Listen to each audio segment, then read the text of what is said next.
up once again. Everything that start gotta end. So don't waste time, get it in. Why wait? Saying tomorrow, but you got today. Put them excuses away. Pick up the pace. If you really want it, then you gotta chase. Hey, I need a whole lot of space. Make some room. I gotta prove that I'm nothing like you. And I'ma do it. If it's in the way, then we going through it. Like a Peloton, gotta keep it moving. Talk is too cheap, you just gotta do it. You ain't gotta like it cause it's stats approve. Only one way. Gotta bring it straight to their face. Ain't nobody safe. Plus it's only one first place. Know what that means? This ain't a fight, it's a war. We focus on up in the score. If you think you better than battle.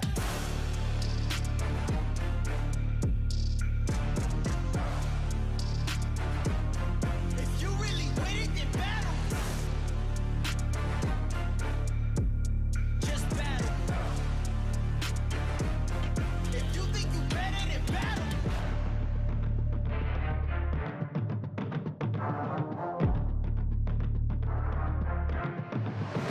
Let's get it. Only first place finishes, so I seek and destroy every one of my nemesis. My power limitless, and my scorecard is perfect, it don't have no blemishes. No apologies, cause I ain't ya, it's just my nature that makes me a different type of creature. I'm a bitcher, bonafide gamer. Before you play me, better read the disclaimer. I'm that force to be reckoned with. I know your mama didn't warn you, you shouldn't be messing with. You don't compare to me. We're not the same, there's no similarity. Moment of clarity, you should be scared of me. Run all, you'll never get rid of me. So incredibly outdone. If we go to war, I'm the one you can't outrun. Only one way. Gotta bring it straight to their face. Ain't nobody safe. Plus it's only one first place. Know what that means? This ain't a fight, it's a war. We focus on up in the score. If you think you better than battle.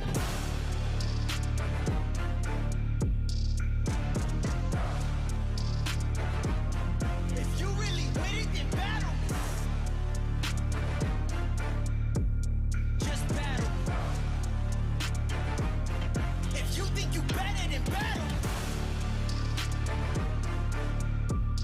Just battle. If you really with it, then battle. Just battle.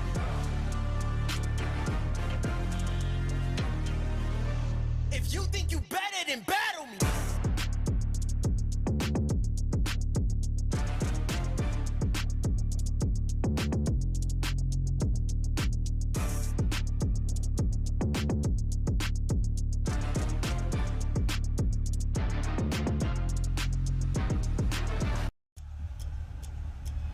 When it's time to ball.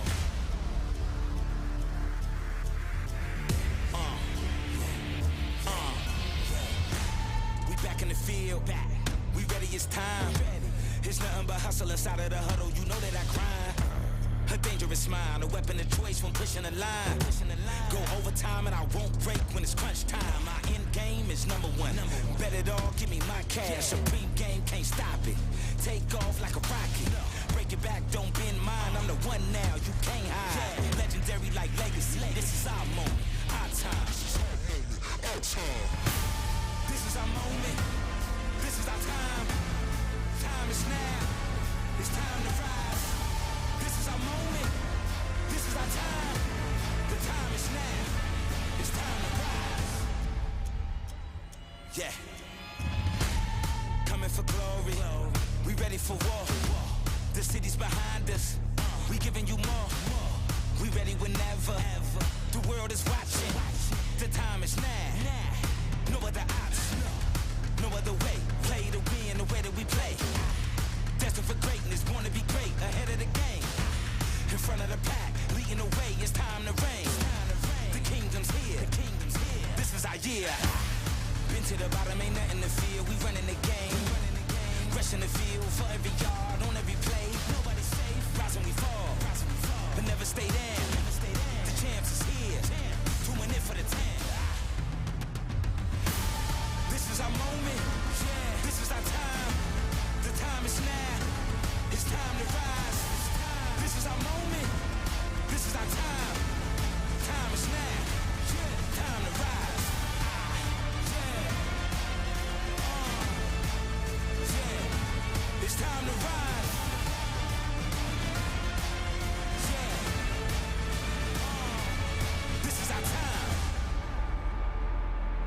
our moment.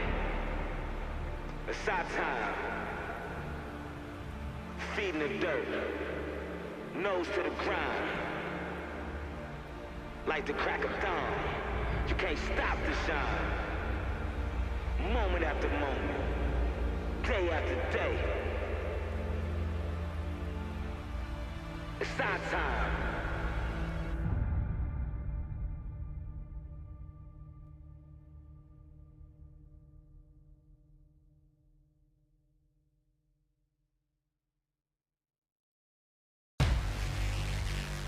Lock and loaded, it's time for war. Tear down, kick in the door.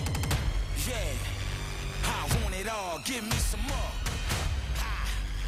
I want it all, give me some more.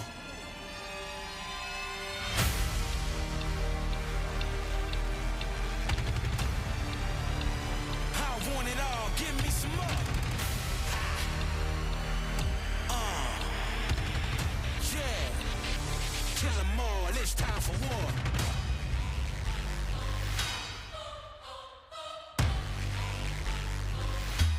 It's time for war. Like pandemonium, I set it off. Yeah. Sacrifice, I bear the cross. Legendary, I'm a big dog. Hard knock on the front line. Pure blood, my bloodline. Headshots the first time. My aim good, bullseye. Warfare. Don't play fair. Don't play fair. You not sure?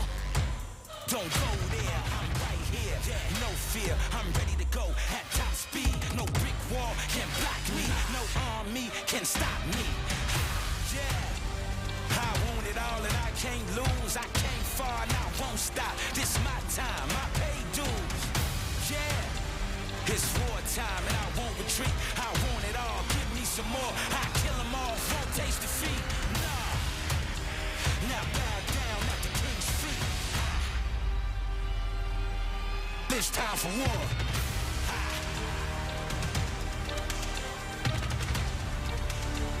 I want it all, give me some more.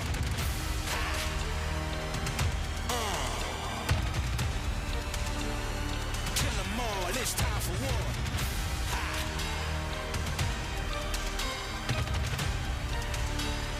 Kill 'em all, it's time for war.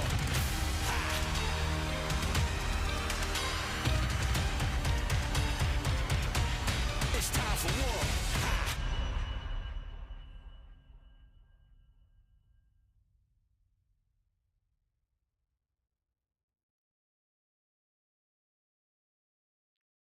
Well, good evening, ladies and gentlemen. Welcome to coverage, the Northwest Racing Series and the playoffs and the finale. The 2022 racing season has come down to this. 4 drivers will battle for a championship tonight. And just like how Tyler King won the truck race championship, being not the winner, Caden Anderson won the race. But Tyler King locked up his first career Northwest Racing Series truck title on Friday. And now we officially put a close to the chapter of the 2022 season here tonight for the Northwest Racing Series, 9th season of the Cup Cars, or excuse me, the 3rd season for the Cup Cars here at Homestead Miami Speedway.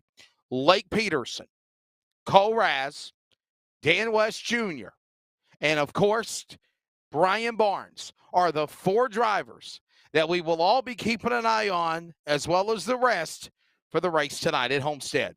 Good evening. Welcome to iRacing on LSRTV. Simulcast, as always, on the Community Radio Network. Fresh in from Florence, South Carolina. I'm Wesley Outland, as well as Terry Radford back in Savannah, Georgia. Terry, before we talk about tonight, how fun and historic was it to be a part of the Northwest Truck finale up in the press box at Florence Motor Speedway last Thursday? I said that it was just another race. I got a little emotional before we went off the air, taking it all in 24, 48 hours later. We really made some historic times in South Carolina with it. You know, that was the coolest moment, and you know, when we were walking down from the press box, I'll keep it private what you said to me, but just the emotion between the two of us. Well, it's not what Whitney and him talked about at the track. You know, was our business. But the fact that you took it in and you just sat down with me and we just sit there and smiled, and it was just so cool that we sit there and did something that was pretty awesome. But the Northwest Series has been around. It has stood, I would say, the test of time. I mean, we're coming up on 10 seasons for the Truck Series, and the Cup Series is doing good things. We got to crown a champion, and we're getting to crown a champion here tonight as well. That's That's the right. important part. But before we go into the race, I messaged you privately, and I'll say it publicly. Thank you. You're not just Wesley Outland to me. You never will be, and you'll always be my friend, my mentor, the guy who guided me through a tremendous week and a tremendous weekend. I mean, without you, I never would have got people messaged me on Twitter. Mark Wirth sent me a message on Twitter and appreciated it. And you guided me through a really special event, and I'll never ever, for as far as I go, forget what you did for me for Florence Motor Speedway. You're truly a great guy, and there's nobody better than you. Well, please don't try to make me tear up here. I'm not going to We make you got a cry. long I'm way to sorry. go. I had to get it out. I had to tell everybody, how much you mean to me. It was none of y'all understand that was my first ever event live at a racetrack, and without this guy right here, it never would have happened. And 4 a.m. when we're shooting a bull with Dale Jr. and Josh Berry, he told Dale Jr. that this you owe everybody a chance. And he gave me my chance. And to hug you, to take a picture with you, to meet you on top of Florence Motor Speedway meant more to me than any award, than any race I call, than anything I've done in my life. It truly meant a lot to me. And I hate that we didn't get to do this together. We almost had a chance to crack one of these bad boys open.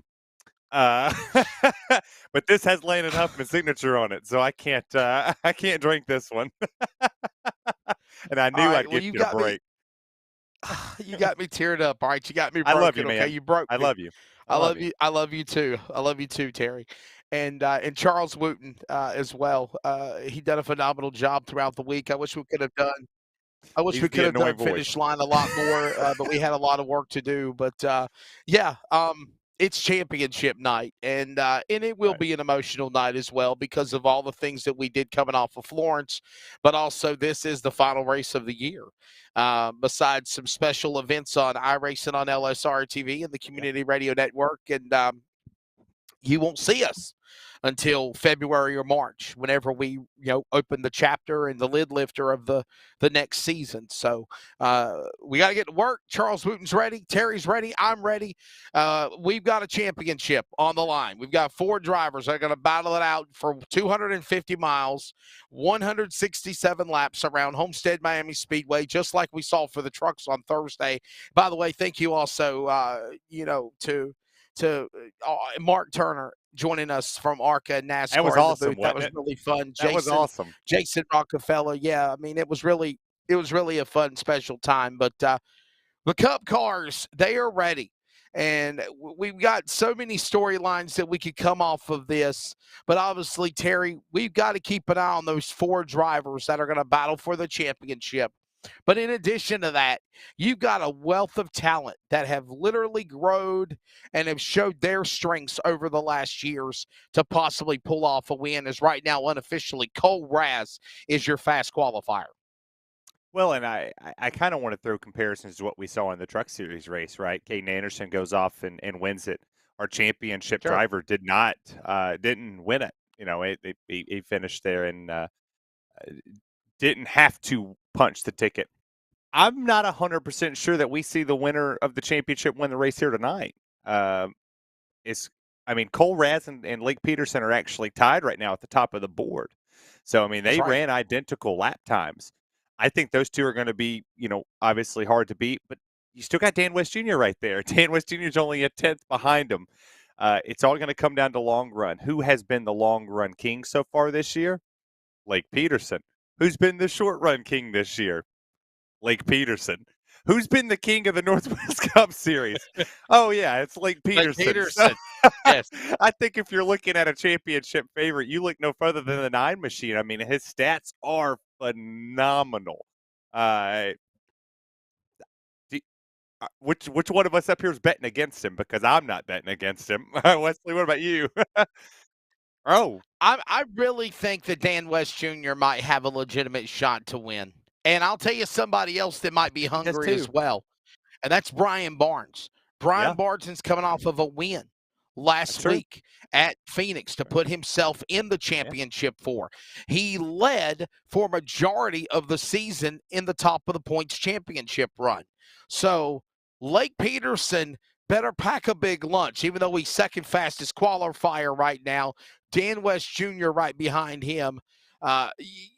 You don't count out those guys, and then of course, in addition to that, don't count out Cole Raz. I mean, No, basically, one, 2, 3, and 8. 8. The top 10 have at least all 4 of the playoff championship drivers in qualifying right now. Yeah, and I don't want to sleep on any of them because you have 4 very talented guys that are going in here to win this thing. I still just I think Lake Peterson, man, he's been that ace in the hole when you need one. It is about that time. Let's go to On Track here at Homestead, Miami. The field is gritting. They are ready to go for the final race of the 2022 third season of the Northwest Racing Series Cup Cars. And without a further ado, here is your starting lineup. And how fitting is it? Cole Raz, a championship contender of the Final Four. Lake Peterson as well. Row number 1. Row 2, another championship contender, 2-time Truck Series champion, Dan West Jr. and Kevin Smith to the outside. Row number 3 will be Ryan Bloom in the 25. And of course, Caden Anderson, winner of the truck finale here at Homestead. Could he sweep it? Row number 4, last year's champion, Chris White in the 47. And the other championship 4 contender, Brian Barnes, and winner last week in his Toyota at Phoenix. Toby Ritters, Clifford, a Talladega truck winner this season, and Brett Johnson rounds out the top 10. You go back out of row number 6. You got Sean Brightsman and Aaron Cooper. Row 7, John Ottenbacher and the owner of LSRTV, old Jeff Stabnail. Row 8, James Vining and Steve Paulison. Row 9, Casey Garber and Dennis Moore. Frank Harris and Ray Fournier. Will correct me later. And Chad Malik rounds out your 21-car field. There's the starting lineup for the final race. Let's look real quickly at the weather conditions on the bottom right of the monitor as we get you set for race time. 77 degrees air temp, virtual sim time. Track temp the same as well. Night race, partly cloudy conditions. Air wind speed 6 miles, 7 miles per hour now. And by the way, normally the finale for the Real Cup cars in years past at Homestead is in the daytime. Terry, this is under the lights. This is going to be really exciting, and obviously it changes the setup. Well, I mean, you're going to have more grip. It's going to allow these cars. I mean, we watched the next gen cars early on in the season at Homestead. It was ran in the day, so it was a little loose. Drivers were having a hard time controlling it, but like we saw in the Truck Series, there's a lot of grip, a ton of speed. I expect the same here, but how fitting is it that 1, 2, 3 playoff drivers? And I think Brian Barnes might have been the guy who was like, I'm going to sit here and watch them just tear each other up. He comes sneaking in there late. Here's analysis real quickly. 250 miles, 167 laps. They were given 5 sets of tires, the set of the 4 plus the original set of the car. 1 fast repair if needed. 12 times incident limit for first penalty, 16 times for a second penalty, 20 times disqualification for the race. 4 drivers ready to go. Cole Raz, Lake Peterson, Dan West Jr., Brian Barnes. The final closing chapter of the 2022 Northwest Racing Series comes to the line. Green flag in the air. Ladies and gentlemen, for the final time, you have a virtual race, and we fill the roar at Homestead.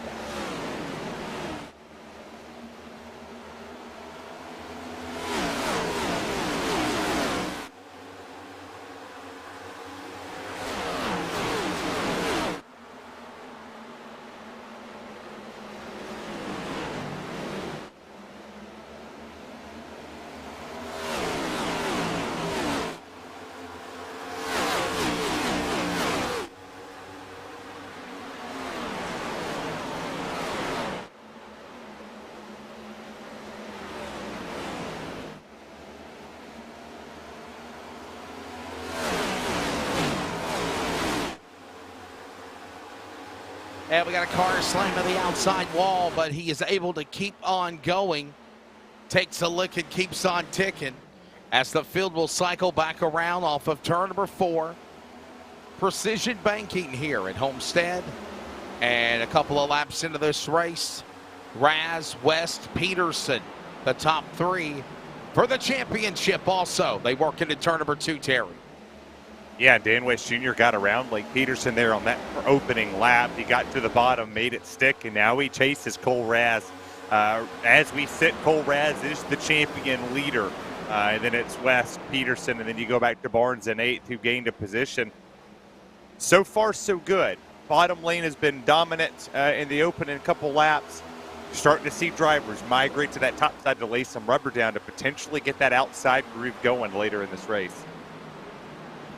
Working lap number 3 now of the race completed, 4th lap of the event. And Cole Raz still out in front. There was a little shot of West Jr. They all go single file. By the way, understanding Katie Anderson now setting fast time on the track. Fastest car in the early going. About to put a handful of laps on the board here next time around as they come out of 4. Raz holding on to the outside lane. Dan West Jr. right behind him. Caden Anderson. Can he pull off the sweep, if you will? Not a championship contender, but obviously he wants to close out the season like he did in the truck race with a win, Terry. Yeah, and you got to think coming into this race, and Mark Turner actually brought that up on Thursday night for the people that joined us. He said that everybody races for pride. You know, all the attention's going to Cole Raz, Dan West Jr., Lake Peterson, and Barnes. Why not spoil the party? Why not be the guy in Caden Anderson that goes out here and takes away a championship win, the win of the race to win the championship? Why not make him finish second? He's been the fastest car on the field by 2/10. I mean, he's been quick. Can he sustain it? I think we asked that question on Thursday, and did he sustain it, or did he sustain it?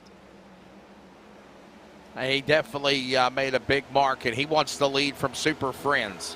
Raz, championship driver, down to the inside. Caden Anderson, he'll be scored as the leader of that lap. Lap number 6 will officially go to the Yakima, Washington driver. And Anderson puts the Harvest Chevrolet 37 to the front of the number 10. The 55, Dan West Jr. right behind him. There's your top 3, and they'll send it off into 3. Yeah, and for Dan West Jr., he only has 3 other people he needs to worry about. You know, for all these playoff drivers, you don't care that Caden Anderson's winning this race. You don't care that other people are in front of you. All you care about is where the other 3 are at. It's easy to sit here and just ride in the early part of this race, but don't let yourself get too comfortable. As you see Kevin Smith getting underneath Dan West Jr., he's going for trying to go for second as well on Cole Raz. Your mentality's ride until it's time to go, and that last pit stop is when it's time to go. Go time here for sure. As right now Anderson out in front. Here comes now Kevin Smith. Down to the inside, click in RV. 0-0 to the bottom. Making a move on Raz. Raz under attack for the second spot by of course, Smith and West. Ryan Bloom now also sticking his nose in the battle. Peterson back up there. Brightsman and Ritters also as they go to 3. Yeah, Ritters is he's one of the first people to move up to that second to third lane The same thing I could say for Dan West Jr. They're sitting up there riding that outside lane, getting momentum off the exit of the corner, allowing the straights to become their friends, getting a little bit of a toe off of the 00 and the 55 as the 55 jumps up back to second after Cole Raz got around him. Here comes the 00. He makes that outside lane work, and it looks like we're trying to take it 3 wide, but Bloom thinks twice. He pulls in behind the 10 of Cole Raz. We got a battle for the lead. Battle going on for that top spot. Working off 4. 10 laps now on the board with Anderson, West, Smith, Raz, Ritter's top 5. Ritter's up 4 spots. Anderson, highest climber of 5 positions. Also with Jeff Stabnow, who's in the top 10 at 9th. They go to the back straightaway. There's a battle. Heating up for the lead, and they're 3 wide. The most behind him is Brightsman. Makes a move for Bloom in 3 as well. You got a ton of drivers just jockeying for position. This is a track position racetrack. If you're able to get out front early in this race, it allows you to dictate the pace. It allows you to control the tires. It allows you to control how quick this race goes by. And right now, if you're one of the top 3, what you want to do is just steadily pull away. You got Toby Ritters right there. He just pulled up in the 4th place position. You want to see those drivers 2, 3 wide behind you. As here comes the 55 into 3. He's looking to the inside of Caden Anderson. He can't make it stick. That bottom just wasn't strong enough for that outside lane. Working their way back down the front straightaway. And all the while, it is Anderson, the man up in front. West, and there's this battle now heating up inside the top 10 in the back top 5. Bloom, Raz, Brightsman going at it. He thought about sticking it 3 wide. Brightsman's got his teammate Stabnow with him. Kentucky winner up the outside. They battle door to door into turn number 3. Yeah, for Sean Brightsman right here, I mean, so far, so good. You're up 3. For Jeff Stabnow, he's up 5. Toby Ritters is up 5. I mean, a lot of these drivers making early gains here. But be careful as the battle for the lead heated up. Dan West Jr. to the outside. Caden Anderson slides back to second. New leader and championship leader. Dan West Jr. up 2 positions early going.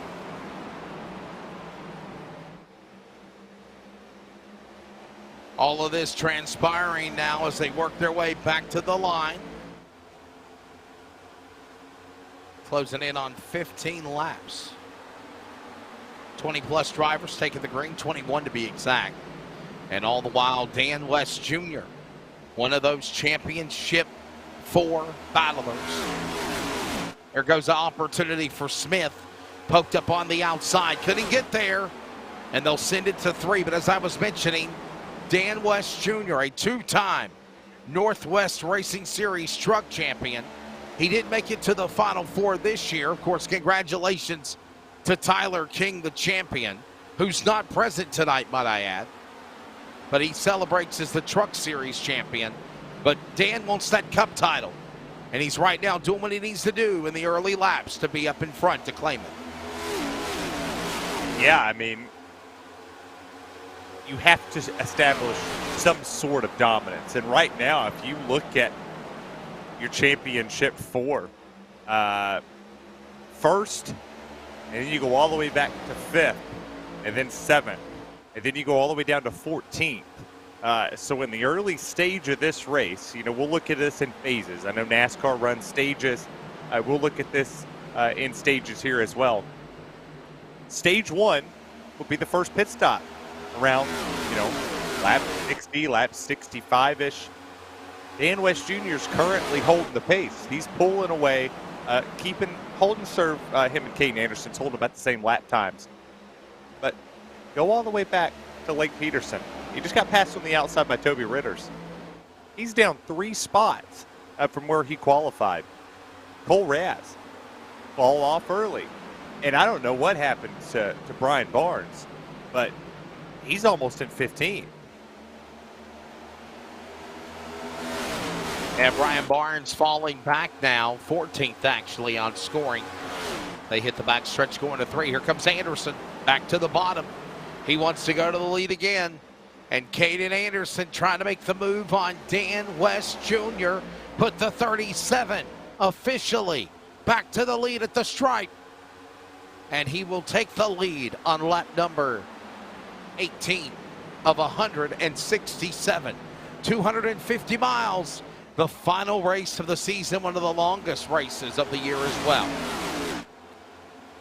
It was a long race on Thursday, but we also had a long day, travel day, and then a busy day at the racetrack. But we're back in our pajamas today. Your voice is slowly coming back after you lost at track announcing and race directing. I didn't lose my voice. I'm finally warm. It's that damn fog machine. I told you it was the fog machine. I can say that I'm in my pajamas and the warmth of my home. But I would do anything to be back at the racetrack calling this race there. So far, this has been a very interesting race. There's a lot of comers so far in this race. I mean, Caden Anderson's up 5 positions. Started in the 6th place position. Jeff Stabnell's up 7. Dennis Moore's up 5. There's a lot of people that I didn't expect to start seeing climb this leaderboard this early in the race, but I would be interested to see if we get a caution, how many do come down pit road to put on 4 fresh tires if they would do it this early. 20 laps into the race, Caden Anderson is the leader. Dan West Jr. in 2nd, Ryan Bloom 3rd, Kevin Smith 4th, Lake Peterson your top 5. Cole Raz is 6th, Jeff Stabnow 7th, Sean Brightsman 8th, Toby Ritters is 9th, John Audenbacher your top 10 as Terry gives you the rest of the full field rundown. 21 laps now on the board at Homestead. Yeah, Aaron Cooper sits there in 11th with Dennis Moore in 12th. Brian Barnes, one of your championship 4 drivers, in 13th. James Vining 14th, Chris White 15th, Chad Malik in 16th, Frank Harris, Stephen Paulison, Brett Johnson, Ray Fournier, and Casey Garber did not start this event. Yeah, tough break for the 94, Casey Garber. Not a way to end the season, if you will. They work their way back across start finish into 1 and 2. With Dan West Jr. now trying to make a run on Anderson. He's got some help this time in Ryan Bloom with him.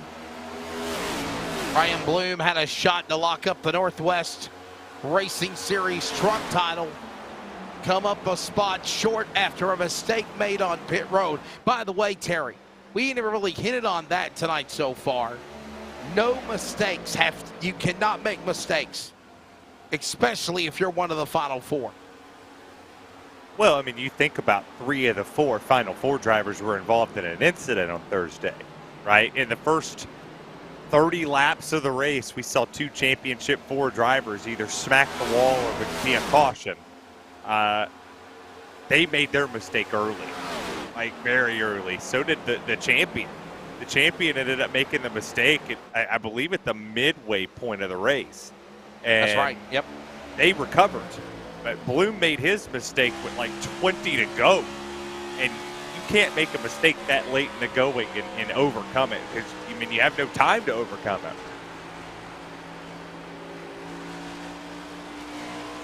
You want to make a mistake, do it early, before halfway. If you make a mistake if you go to the end and you make a mistake, if you're one of those championship 4, it might possibly take you out. And we saw that happen to Ryan Bloom. Ryan Bloom was on the course to win the championship for the Northwest Trucks. And that mistake on pit road made the opportunity present for the driver of Tyler King to make the pass on the pit lane and win the championship. As much as wins can be made on the track, they can also be decided in the pits, not only for race wins, but the championship. And that's exactly what happened this past Thursday, Terry. Yeah, it's exactly what happened. And you do think about that, right? If you're going to make a mistake, one, you better hope you have a really good lead. Because I think if Ryan Bloom would have had, a 5-6 second lead, we might have been talking about a different story. It wouldn't have been Tyler King, it would have been Ryan Bloom. But he did. he only had a half a second up on Tyler King when they come down pit road, and he gave up a second and a half. So at the end of the day, if you do make that mistake, it has to be really, really early. I would say no later than lap 70 is when I would. If I'm going to make a mistake, I want to make a mistake before then, because then you have this whole entire race to make up for it.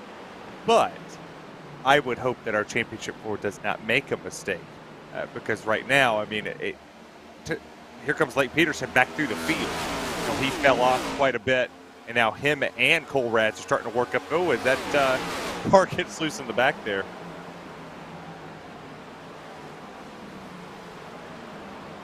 Aaron, it might be Jeff Stabnow that is having some problems, falling back into the top 10, but he's in 8th.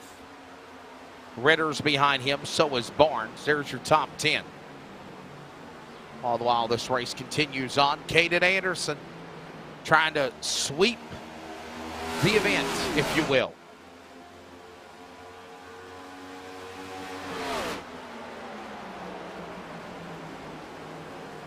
I'll tell you what, Terry, methodically making that move, diving into 3. You see that precision banking we mentioned. You see them changing their lines around the corners, diving off the corner, moving to the straightaway, taking it all the way to the safer barrier, dropping all the way back down, 3 lanes to the inside, and the game of cat and mouse goes on for the lead between Anderson and West. Well, I mean, you see their lap times here. The last lap time for Caden Anderson was a 34.6. Almost identical. Yeah. Yeah. Well, Lake Peterson and Dan West Jr. ran identical laps too. It was a 34.5. So they are faster than what Caden Anderson's doing. But Cole Rat's faster than all of them. He ran a 34.4. So I mean, he's catching up. But he also has, he has help with the draft. I'm not going to sit here and just say he's faster than him pure speed.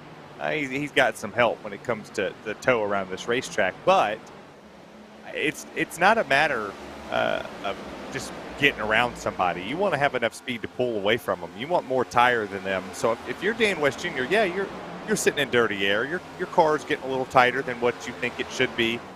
But just sit there, just ride.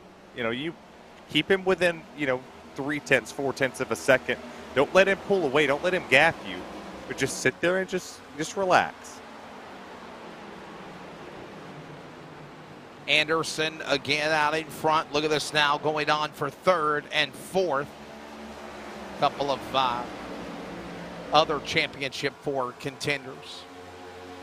That is West, Peterson, and Raz all there with one another. Single file as they work their way back around here out of turn number 4. Everyone kind of just riding along right now. The conga line is virtual speed. The final race of the 2022 season for the Northwest Racing Series. We're also coming up on the top of the hour on the Community Radio Network coverage on 87.9 FM and at wearecrn.com for the finale of the Northwest. Who will be the Cup champion? We're 33 laps in. Caden Anderson, Dan West Jr., Lake Peterson, Cole Raz, and Ryan Bloom. Your top 5. We'll go side by side for commercial. We'll also pause. Correction, we'll pause for 10 seconds of radio identification on the Community Radio Network. Community Radio Network, WCRN 87.9 FM, Clayton, Garner, Raleigh, North Carolina, USA. We are CRN. Your CRN, my CRN, our CRN. We are CRN. The Community Radio Network now and the new WCRN 87.9 FM. And still always anywhere worldwide at wearecrn.com. We are CRN. This is our series, So many different pieces that you have to watch out for. where the stakes are always higher, $300,000. where virtual meets reality, How bad do you want it? They're wasting no time getting at it. where the best thrive and the flawless win. This is the eNASCAR Coca-Cola iRacing Series. Hey, it's broadcast personality Wesley Outlet up topside at one of the great racetracks of the world, the Caraway Speedway. And I'd like to remind you to join us every Wednesday afternoon at 1 p.m. Eastern to 3 p.m. Eastern with coverage of Finish Line, where we talk to everybody from NASCAR to grassroots, like right here at Caraway Speedway. Carolina's Fox Sports Radio affiliates, iHeartRadio, and on the Community Radio Network at 87.5 FM. And remember, thanks to Live Sim Racing Productions, you can actually see the guest panel, ask their questions, get interactive with us with comments and so much more in our chat box. Finish Line every Wednesday. Join us every week.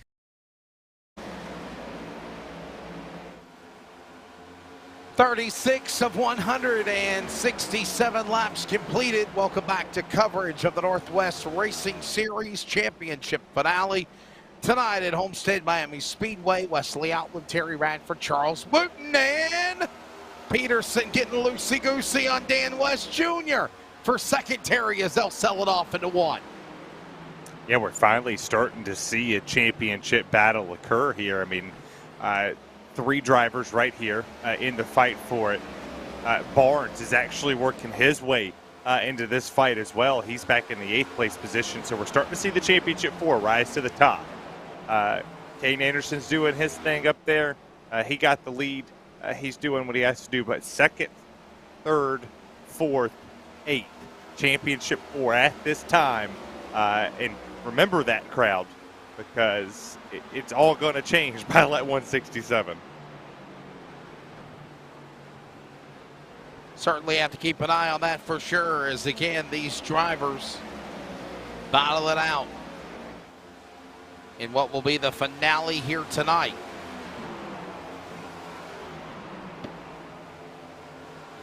And there is Peterson. What a season for the driver of the number 9. Lake Peterson, 12 wins in 26 races, 27th race of the season tonight. 10 poles, 17 top 5s, 22 top 10s.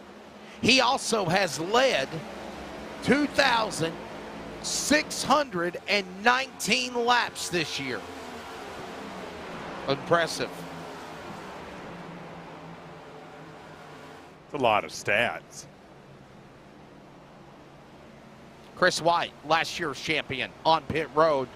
First one to come to the pit lane. Stephen Paulson, Ray Fournier behind them. Could we start seeing green flag pit stops early in this race? I'm kind of surprised that he came down early, but he's also the one that popped the wall early in this race. I mean, if you're a little further on back in the pack, sure, go for it. Why not? I mean, your times have fell off. They haven't fallen off crazy. About 1.3 seconds is all they fell off so far. So very surprised to see drivers starting to come down, especially on lap 42. I kind of thought that we would see them push it a little further to maybe preserve the tires just in case we get a green-white checker. Do you have an extra set in the pits? But hey, somebody's going to try to make this I think somebody's going to try to make this a 3-stopper, and other people are going to try to make it a 2. By the way, for those that are listening on the radio on 87.9 FM in the Triangle of North Carolina and on the Community Radio Network at wearecrn.com, basketball returns to the airwaves tomorrow night as the Wakefield Wolverines take on Comets Clayton. They're already coming off of a win as they opened up their season last Friday night. Of course, we were handling the South Carolina 400 in Florence Motor Speedway. Unable to cover the game, but we are back tomorrow, right before Happy Turkey Murder Day for Thanksgiving. And that is tomorrow night, beginning at 5:15 Eastern Time. Basketball, first one on the Community Radio Network. The Clayton Comets hosting Wakefield Wolverines, and that is the men, as the women will be actually traveling to Wakefield as well. 43 of 167 laps.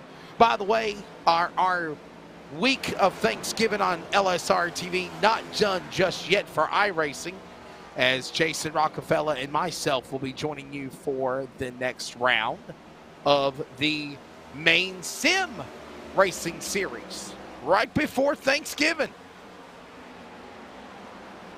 That's right. on Wednesday night. That's right. Wednesday night, 7:45 Eastern time as well. Yeah. Charles ain't gonna be there. I'll be in the crowd watching. I don't have anything to do. Night before said giving of thanks.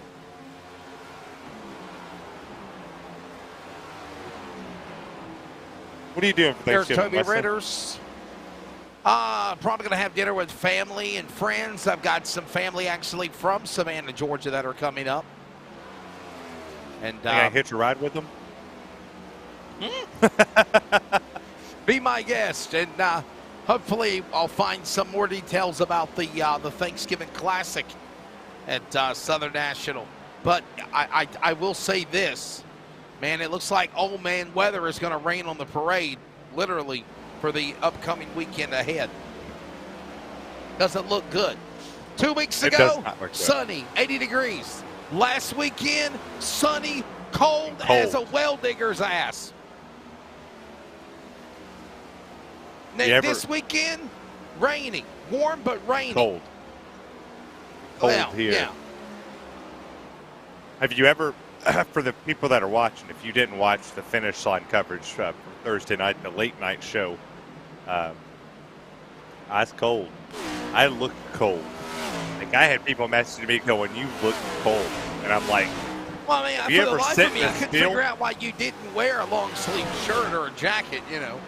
because I I'm a well, I boss. know why I you had did. a hoodie on. I had a hoodie on. You did. Yeah. I wanted to show the beautiful shirts off from Vita Prince. I thought that was it was an honor for me to wear the shirt and represent LSRTV and represent CRN, and we'll still wear them. we're damn right we're going to wear them. We spent good money on them shirts. Damn right we're going to wear them shirts. We'll still wear 'em. My clothes are being washed right now. So, yeah, I think I played laundry change, man, for at least 2 or 3 times a day this weekend. You did. You did. You changed a whole lot of times. You went from LSR guy to NASCAR guy, back to LSR guy, back to NASCAR guy, to track announcer. Whoa, The 71 spun on pit road. Yep, and Wait. Aaron Cooper keeps going, though. At least he Gotta wonder if there might spun be a on pit penalty road. coming. I mean, he was Gotta wonder. spun.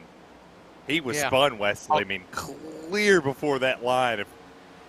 If he hit that line, actually, he might have. Yeah. Can we get a replay? Yeah, we're going to show you a replay of what happened in the pits. Let's see if he might have sped. I think he locked up the tires trying to get on the brakes to come to pit road at 50 miles an hour. And Well, he's off. yeah, I don't think he got a penalty. I think the penalty's going to be And the he did time get a he penalty. gave up. He got a penalty without a penalty. Yeah, I was going to say Yeah. that. Yeah, exactly. Pardon the pun. Yeah. Oh, by the way, for our producer who said that you snored, he didn't snore one bit. Non-snoring guy. Now, you could ask Terry. I hardly ever got any sleep. You could ask him. Yeah. Yeah. Well, your boy over here, Yes, burned the I candle. was asleep. He burned the Go ahead, candle Terry. at both ends on Friday night because someone didn't come crawling in the room until 5:30, and it was so hot he was over there playing with the thermostat. And I was like, he woke up, got to the track, he looked miserable. I was like, hey, late night, old man. He's like, oh. And he walked up to he's like a whole new man when he came down out of the tower. Whole new man.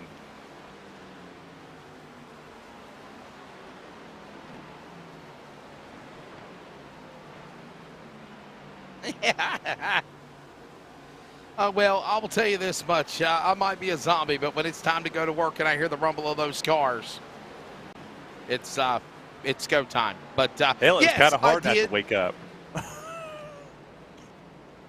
That's true. You're right. But I did whatever you said. What'd you say? Burn the candle at both ends? I mean, I wouldn't say Sure I burned the did. candle at both ends, but I definitely enjoyed hanging out with some friends and enjoying time. I did. Well, I thought it was rather funny. We meet each other. Obviously, I'm carrying a gun. You meet me that way, and we go to the track. We do the field draw party on Friday night. They let me drive my car around the track. Like, we're sitting there shooting the breeze. It's 1 in the morning. We're just still sitting there. I was like, I want to drive my car around the track. I was like, yeah, go for it. There I am. And you videoed it, didn't you? Yeah, I was the slowest guy in the field. I had a 42-second lap. It was a good time. I qualified behind Tristan McKee. Amazing kid. I met too many amazing people this weekend, and a lot of them friended me on the Book of Face and the Bird app. Very cool. Dale Jr. responded to me on Twitter. That's awesome. I lit up like a kid in a candy store. I hadn't been home for 30 minutes, and I saw my phone light up. I hit the notification that said Dale Jr. responded. And my pants changed colors that day. Yeah, I think I about pooped my pants. What can Brown do for you? Well, like I told you, Erica's Caden Anderson, the race leader, coming up pit road. But like I told you at the leaders are pitting. I told you at the end, man. I'm 27 years old, about to be 28, and you made my dream come true. I could get fired tomorrow. I can get told I'd never do this again, and I don't care. I got to do it, and I proved that I could do it. That's all I cared about. Yeah. Is I proved that I could do it, and I got to do it. And I could be told tomorrow from LSRTV, man, you're fired, or iRacing could call me and say, hey, man, you're fired, and I'd just be the happiest. I'd be the happiest man on the planet. I'd be the happiest man on the planet. I got to go to a racetrack that I've always loved. I got to meet so many cool drivers. I got to meet you for the first time. I met 2 of my mentors. I met 2 people that meant a lot to me. And then getting to meet Dale and Landon and a bunch of drivers that just are instruments and do a small part in making grassroots racing what it is, and trying to work the ladder and just keeping the late model guys going. It's just, I come to work today and everybody's like, man, I can't believe you're the same old guy you was when you left. It's like, well, I still pull my britches up the same way you do, and my boots still fit just fine. I could go work the top of NASCAR, and I would still work doing something. Hey, there goes Dan West on pit road. Leader on pit road. Anderson was first. Now we saw Dan West Jr. pit. By the way, it was good to meet James Pike. It was good to meet James Pike and have a good conversation. Yeah. Yeah. Cole Rasley, Peterson, Ryan Bloom, Brian Barnes now. Sean Brightsman, your top 5. Go ahead, Terry. Oh no, I the Pikester. What I'm sitting here watching is look at the time delta between the 37 and the 55. It's dropping 30 seconds. More and more. That's right. Here comes the 55 off the pit road. Caden Anderson is still. Peterson in. He just passed him. So there's Lake Peterson, but with Caden Anderson jumping the 55, now we're going to see how hard did Caden run on those tires, because he pitted on lap 56. Dan West Jr. pits on lap 59. So where do we see that balance? Where's the give and take? As Chad Malik actually passed up here. He was one of the first drivers on pit road. He's sitting there in ninth, but he's going to get past pretty quick because he's on really old tires compared to these leaders.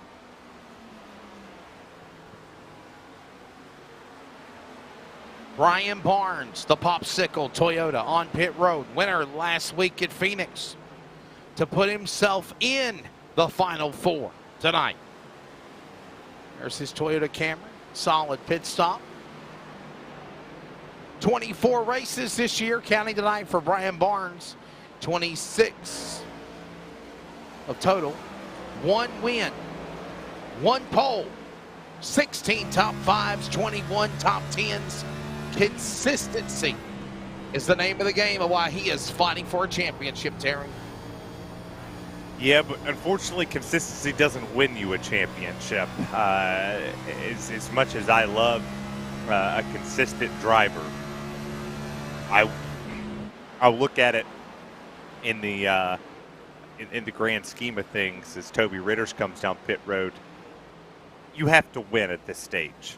You're at that part of the season where consistency it got you here. You have to win to win the big one. And speed-wise, he's been there. He's there. I think if we get a late race caution,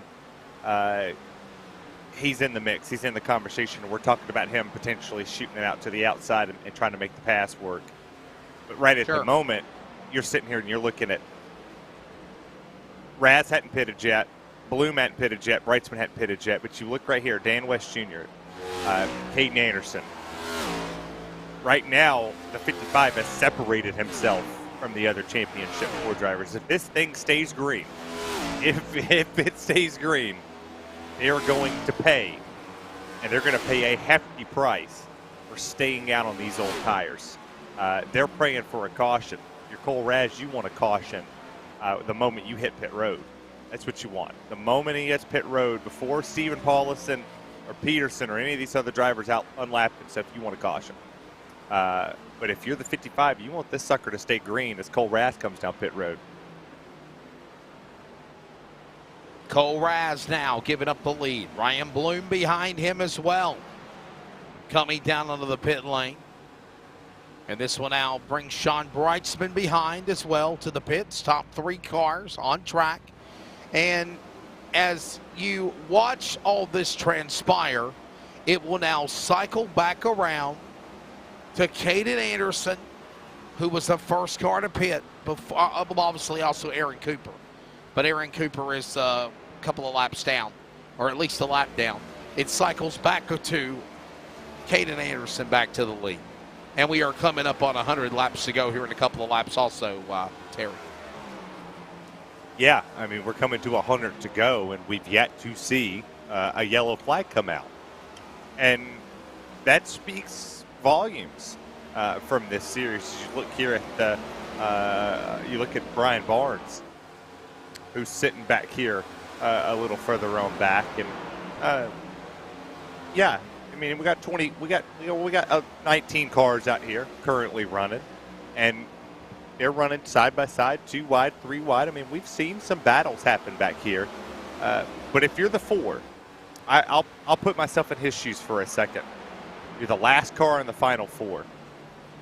I don't care who you are, unless you're a part of the Barnes family.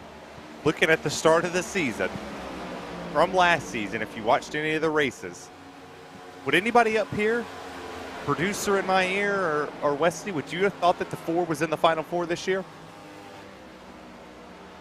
Nah. No. So you're thankful you're here. He's making good time. I mean, he was one of the last drivers to pit other than Cole Raz. But you're here. And you're here because of your consistency. You're here because you were able to go all season long, hold some of the most top 5s, be up there and statistically in the most top 10s, laps led, and you won when it mattered. What can he do today? You're sitting 10th. You need a caution. And I'm not going to lie to the fans, and I'm not going to lie to him. You need a caution. But if I'm him, if a caution comes out, I'm throwing a Hail Mary. I'm doing it now. Like, I'm going to throw the Hail Mary of staying out or maybe staying out, dropping real quick, and saving that extra set of tires. Because if he saves an extra set of tires and we get a wild and crazy finish, he's got it.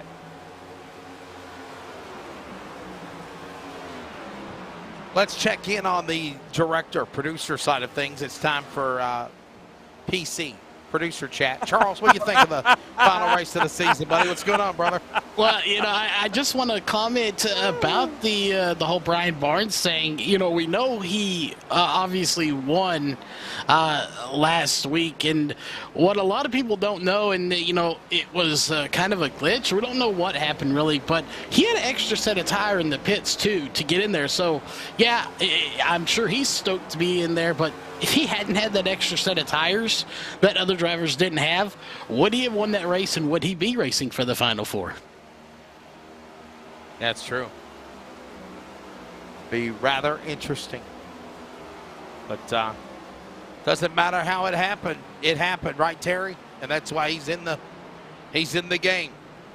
Well, if you watched last week's race, he had an extra set of tires because he didn't pit. There was at one point in time in that race that he did not pit. He flew under everybody's radar. I mean, I go back to the point that I made, and I'll stand on this hill and I'll die on this hill. He's been consistent. He's been consistent for a reason, but nobody anybody that watches this, nobody said that the four would be in the Final Four. He believed it. I'm sure his family watches believed it. I'm sure he's got people out there that cheer for him, that they thought that he could make it. And every single race you see him competing up here, I wouldn't be surprised if he snuck one out here. He's very good strategy-wise. I think he's really good. I mean, he's driving through this field. He's up to sixth. He's obviously still sitting, the fourth of the championship four. But he's following and matching the pace with Cole Raz. So, still there. He's still in contention to win this thing.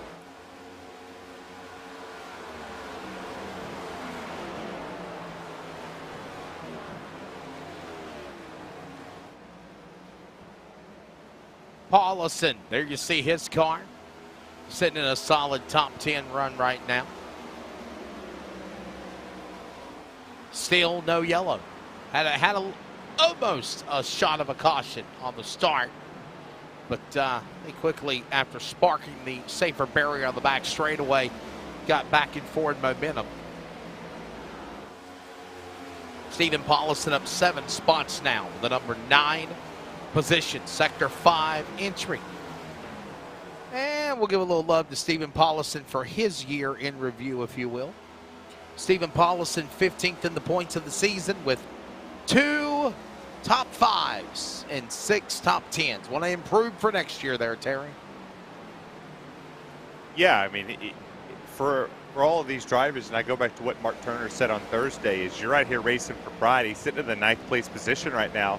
And if you look at his season in review, he's been consistent, but he hasn't been the most consistent. He hasn't put himself in a position to win, but first year with the next-gen car.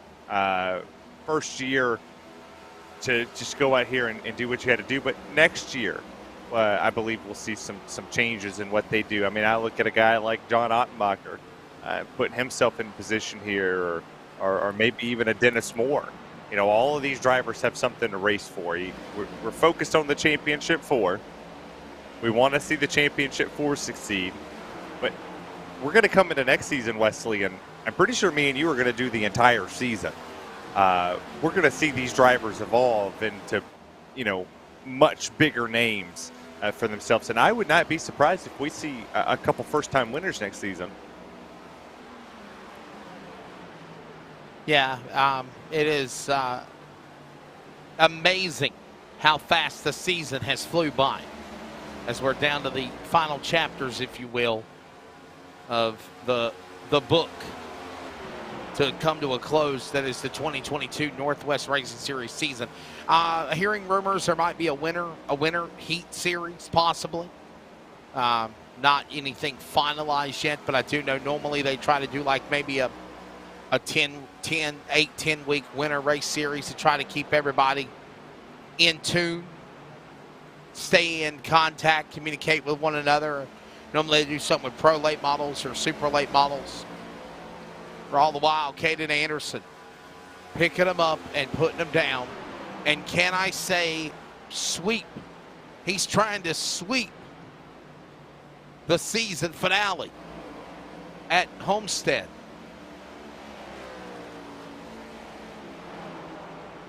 Well, if he doesn't pick up the pace, he's going to have a Dan West Jr. on his back bumper here soon. It was 0.4 of a second that last time by. That Dan West Jr. was carving into that lead. This lap looks a little closer, but he's definitely gained.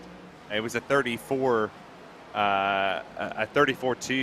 to a 34-3, so that time Anderson kind of pulled out on it, but he also has a couple lap cars in front of him he gained some draft off of. But 3 and 4 has been really where he's starting to make up some money. But if they run a winter series, I might, if there's no broadcast plans for me to come up here and call said races, I would most definitely throw an East Coast guy over here in the northwest side of things. You're not out. Here, No, maybe you beat can't. him up. You got to be in the booth with me. We're in this together. Don't you bail on me. Might make one start if it's super late. I'd love to go race with some of these drivers and just let them roast me for a night. But no, in all seriousness, I've raced with some of these dudes in officials. I've wrecked a couple of them in officials. It has been ups and downs when it comes to racing some of these drivers, but they're very competitive and very fast. And to see how far they've came in half the season that I've watched them, you know, I caught them about 4 or 5 weeks before the playoffs started, and here they are. They're grown up into championship contenders. Peterson's almost 6 seconds off of West. Raz is way back there. Barnes is way back there. I think this race is going to go caution-free. Well, you just jinxed it. No, I mean I'm gonna say it before Terry. I'm gonna say it before Charles does. You just jinxed it. And we're also, by the way, coming up on halfway.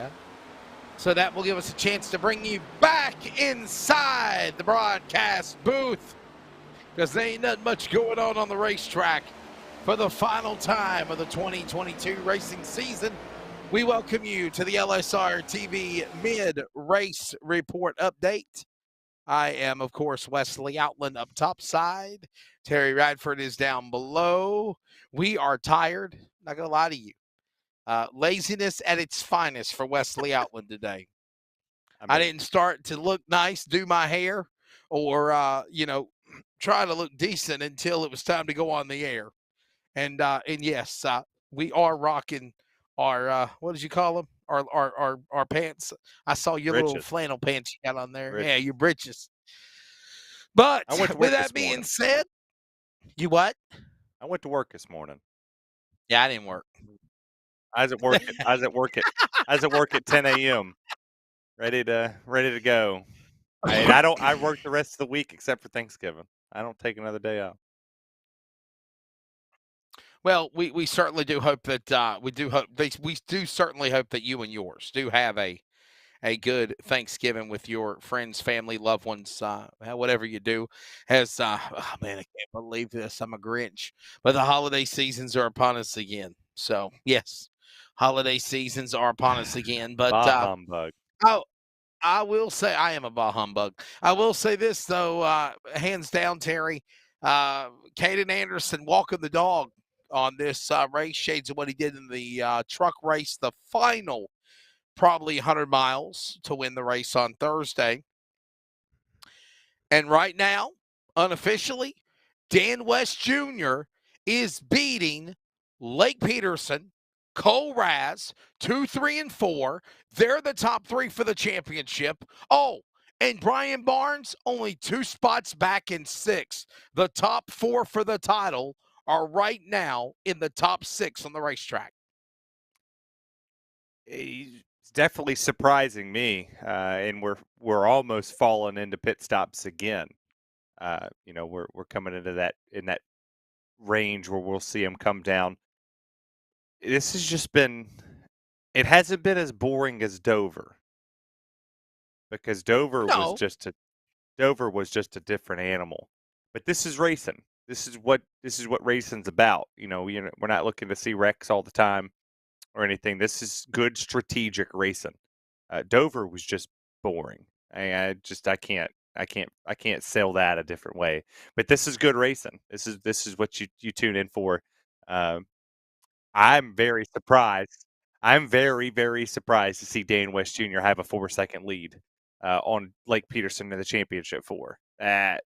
No disrespect, Dan West Jr. I love you. You're a good racer. But damn, I didn't think to see it have a 4-second lead on Lake Peterson. Well, I will tell you this. I think that because of real racing obligations, because Caden Anderson is a real race car driver. Obviously, we see Dennis Moore. Dennis Moore was one of those drivers that had a shot to do really well in the truck run, and then he fell back there, missed the last race of the season. I couldn't believe that, but he took his own self out of contention to run for the championship. But you think of guys like Caden Anderson, and you look at how talented he is. You look at Dan West Jr. Dan already a 2-time and was defending Truck Series champion until Tyler King got the crown Thursday night. But I honestly think Dan West Jr. wants to put in Shelton, Washington on that virtual trophy case a title for being a Cup Series champion also, for sure. He's a very good racer. You can't take anything away from Dan West Jr. I mean, what does he do that's wrong? He's a class act. He's a great ambassador for this series. He's a great ambassador for LSRTV. He flies our colors, and obviously, you won't admit it, but I'll admit it. I'm a little biased.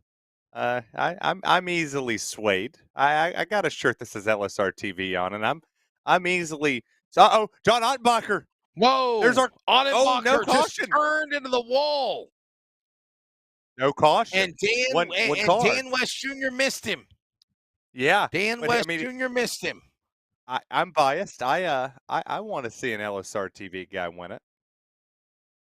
Well, speaking of another LSRTV guy, John Ottenbacher out of Billings, Montana, slamming the outside safer wall barrier to the back straightaway, and he'll come down to the pit lane with a damaged car. By the way, thanks to the LSRTV CRN crew, which includes, of course, the driver's team of Sean Brightsman, Jeff Stabnow, Dan West Jr., Devin West when he raced, and also John Ottenbacher, who just overshot his pit stall. All right, final question before we go back to a quick commercial break and come back to the run to lap 100.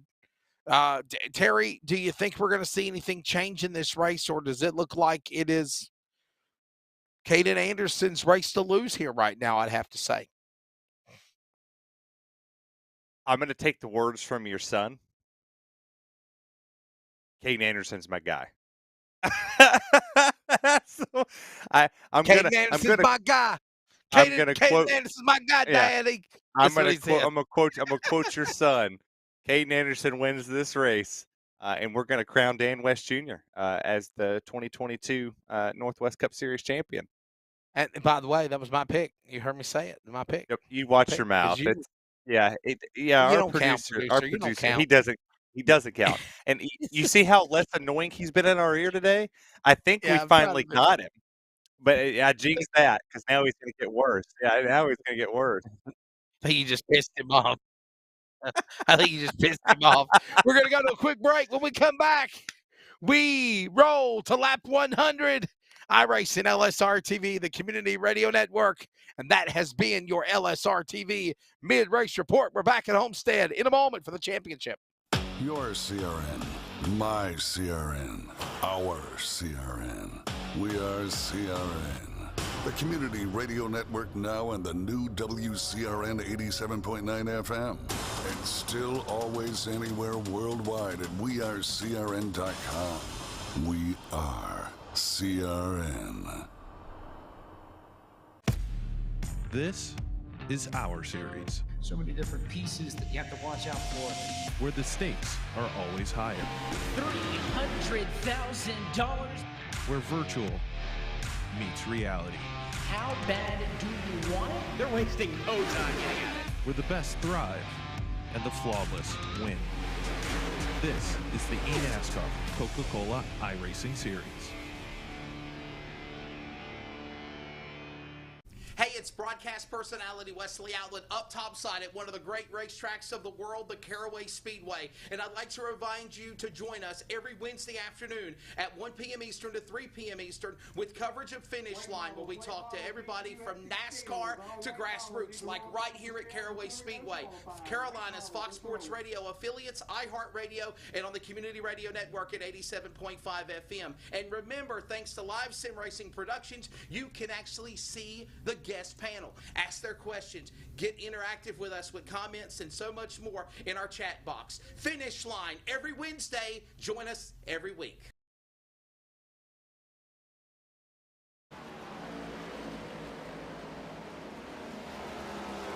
Closing in on lap 100 and the final 70 laps of the season. Welcome back. The coverage of iRacing on LSRTV and the Community Radio Network Championship Night. Homestead, Miami. It's been all green with a Century Grind approaching. And Terry, we're going to bring in Charles. He's going to be taking off for a couple of weeks. He's going on Thanksgiving, Christmas vacation early. And, but he's got some pretty cool gadgets and bells and whistles to unveil for the upcoming 2023 season, which, by the way, will be a decade of iRacing on LSR-TV for broadcast coverage since its inception. It will also be, in addition to that, the 10th season for the Northwest Truck Series, season 4 for Cup, whatever that will be. Charles, it's just been a fun year. We've done a lot of great things. It's been a fast year, though, as well. Man, as it flew by. Yeah, well, I don't know about the flying by part, but it's been a year, all right. You know, a lot of things have transpired this year. What was it? Just a few months ago, with the other channel that I helped out with, and in the end, I told Terry, Tim, Alex, all those guys, Jason, I said, we'll get you a place over here at LSR TV, and we did. And quite happy with the guys. And, yeah, and for the record, I'm not celebrating Thanksgiving. I'm not doing Christmas. I'll be working through those holidays, but you mentioned, yeah, a lot of plans going on tonight after this broadcast ends. You know you're going to be eating some turkey. You know you're going to be eating some turkey, Charles. Don't lie to me. No turkey, no dressing, none of that here. I actually, as soon as this broadcast is over, every computer in the studio is getting unplugged. It's going over with the other computer that's already unplugged. And we are completely revamping the whole studio. We're putting in a new 6-monitor stand. We've got mounts going on the wall to hold new monitors, new clocks going in, pretty much all redoing. We got a brand new Canon camera. We got tripods, all the stuff we need to do a separate podcast, obviously also to help out with Finish Line, stuff like that. So a lot of things are in the works. Next time you see me on camera personally for a podcast, it will be looking like a news desk studio. You're going to see a desk, a laptop. We'll have extra monitors there. So it's going to look very professional. And a younger, less hairier you as well, right? Yeah, yes, a younger, I don't know about younger, but definitely less hairier, as we've shaved that in. While we're talking about this, we just got a note from Jeff Stabnow, who obviously is my boss and everyone else is here, that he just lost his VR. Oh, so that's clearly why he's in the pits right now. He lost his VR, so it's unfortunate for him. So he is out of this race. I might see if we can get a word with him and get him in here. But, yeah, a lot of plans going on here for 2023. And I know some of it I don't want to, let out of the bag yet. But I've already got a hold of one of my good friends at Race on Texas, Xander. And a lot of the graphics you see, we're going to offset to our streaming software instead of in the overlay software, and we're going to get a lot more animated. So, Wesley, I know you'll like this. Having a CRN1 to go that actually has an animated waving flag, possibly? Oh, yeah, for sure. Yeah, that'd be great. I'm always curious what the fans want, what they want to see, and that was one thing was, some fancier stuff going on. And Terry, I know he's used to all the fancy stuff over there at Race Spot. I think it's also time for a new way. I think it's also time for a new scoring ticker. Well, that is in the works too. We're actually going to take one of our old ones and completely revamp it over the winter break. Get it all nice and fancied up a little bit, and I just think it would look a lot better with more colors, don't you, John? Terry, don't you think it'd look cool if, like, say, okay, Sean Brightsman, he's in 6. There's his car. If there was like a teal green 46 for his number to match what his car number is on the scoring ticker. Yeah, I like that subtle dig from Charles. Yeah. Race Spot does they also have more people manning. Charles does it by himself. Right. So you do it. Oh caution. No! What in the hell? Caution out with 60 laps to go for the finale here at Homestead.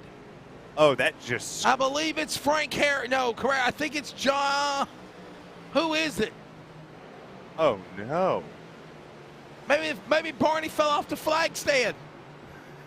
Bro, that just killed the strategy of Toby Ritters and Kevin Smith.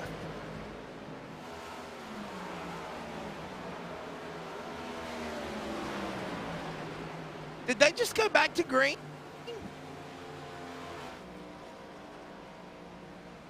Yeah, so what happened here? I'm trying to... Yeah, yellow's out. What in the world happened? My timing is not showing anybody off the pace unless they're trying to bunch the field up. Where is the pace car? There, is that the pace? No, it's not the pace car. Where's Caden Anderson at? On pit road.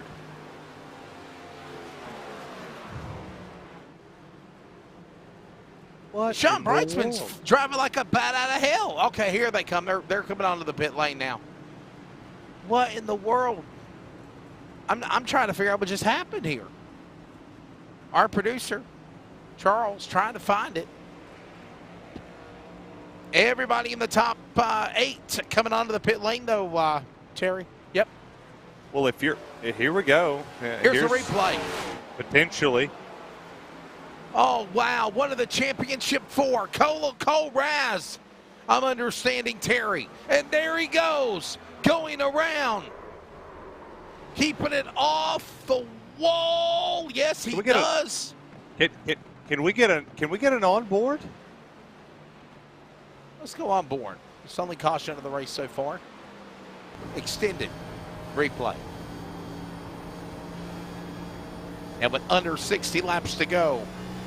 Oh boy, oh boy. And this changes the entire complexion of the race. Yeah, let's go here. Right here. What are you thinking, Terry? Just overdrove the car? Overdrove it? Yeah, I mean, you hear the throttle trace in there, and you see when he was in the center of the corner, he drifted up a tad bit and caught that seam, and on old tires, that tends to happen. I mean, that was actually a blessing in disguise. because, I mean, he still sits third in the championship, right? He's got Dan West, Lake Peterson in front of him. He didn't lose but one spot. He only falls to fifth, right behind Ryan Bloom. So no harm, no foul on the self-spin. But, yeah, you catch that seam right there on old sticky tires. It's over.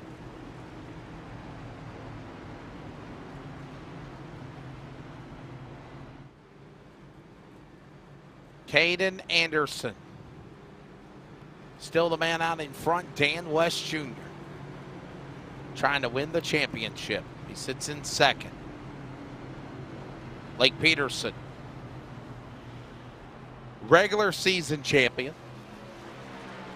Shades of also with the 9 of Chase Elliott did for the Cup Series this year.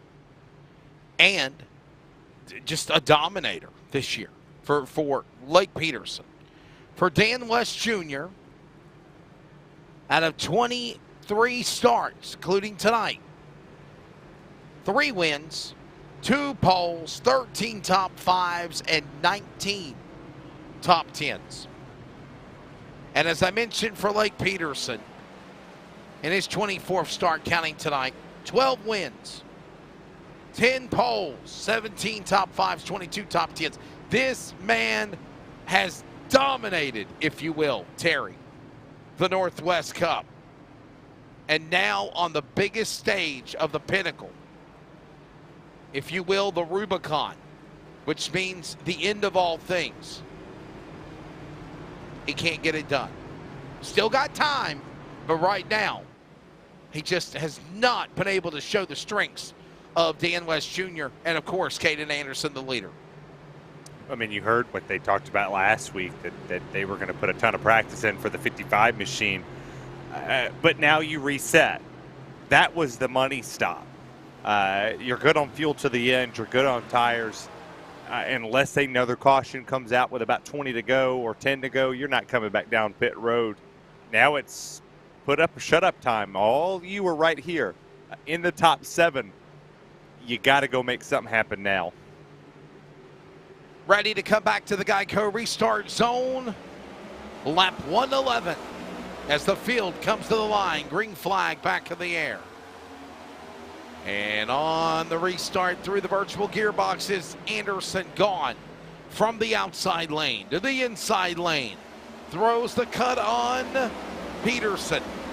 Raz, West, Bloom, they go at it, slicing, dicing for position for third. For a championship, those 3 drivers in 3. And Raz is right back in the fight.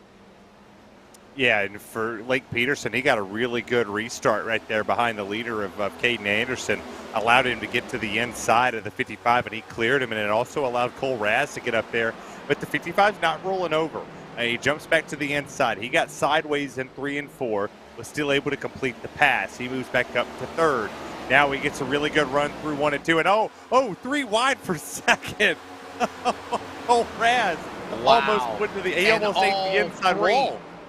And all 3 of those cars, Terry, are fighting for a championship. And that's the move that could have won him. You guys take each other out. I'll just be on the outside looking in.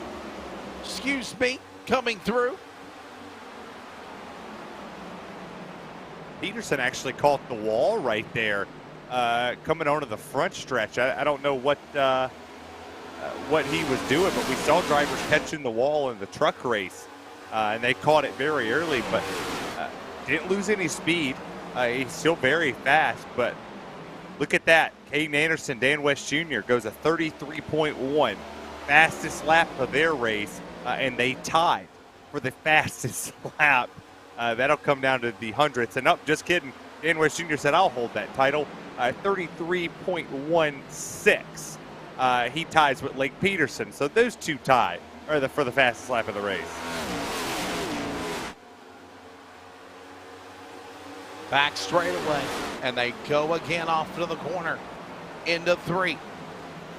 Anderson, West, Peterson, Raz, Bloom, top 5. Barnes is up to 6th. 2nd, 3rd, 4th, 6th for the title. Lap 115 into 1 they go with Anderson up in front. Oh, and if you're telling me that Dan West Jr. is not driving the wheels off of that thing, he's a 33-0 he is the fastest driver on the racetrack, and he set the fast time at like 1:16. So he's trying to make some hay. Blake Peterson knows it. He tries to sail it to the inside. He makes contact there with the 55 through the center of the corner, 3 and 4. They come off the exit. Blake Peterson had to roll out of the throttle quite a bit there. Puts him back a car length in between them. It is all on right here for the championship. As you got the 55, the 9, and the 10, and Barnes working his way. He's trying to catch Bloom to make it 2 through 5, your championship 4.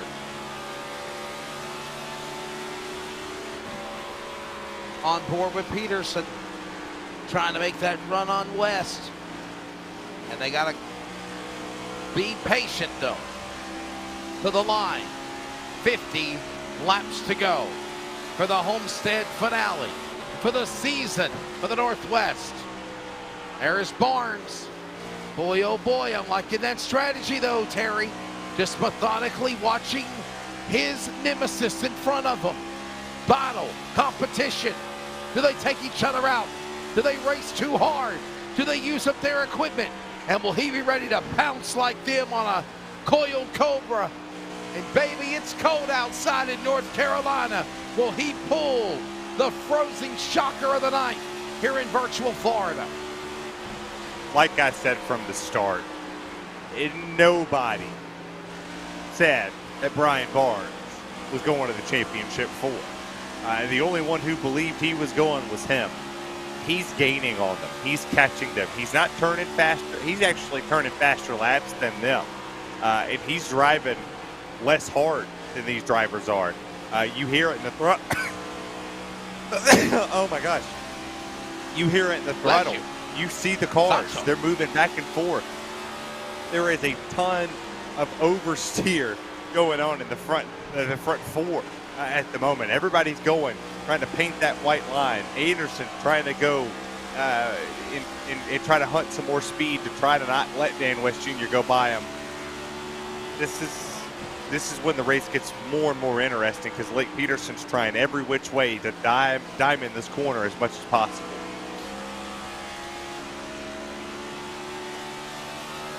Back straightaway from the back of the rear of the car on West Jr. And Peterson is all over him. Raz with a little distance, but one wrong slip and he's going to come after him. And while that goes on, Anderson checking out. This is on the back on the passenger of the 55 of West, as Peterson trying to put that Chevrolet to the outside. Nothing there. Boy, it looked like he almost got loose there coming off of the corner, Terry.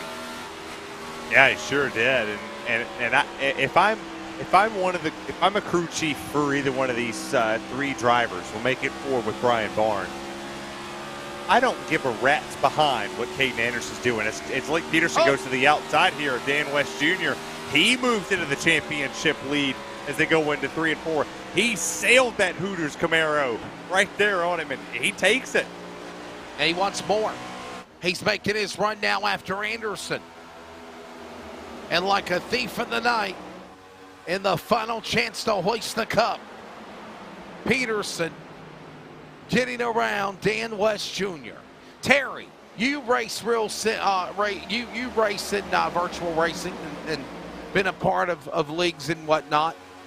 When does a championship contender change their style from trying to win the race to do what they need to do to lock up a championship?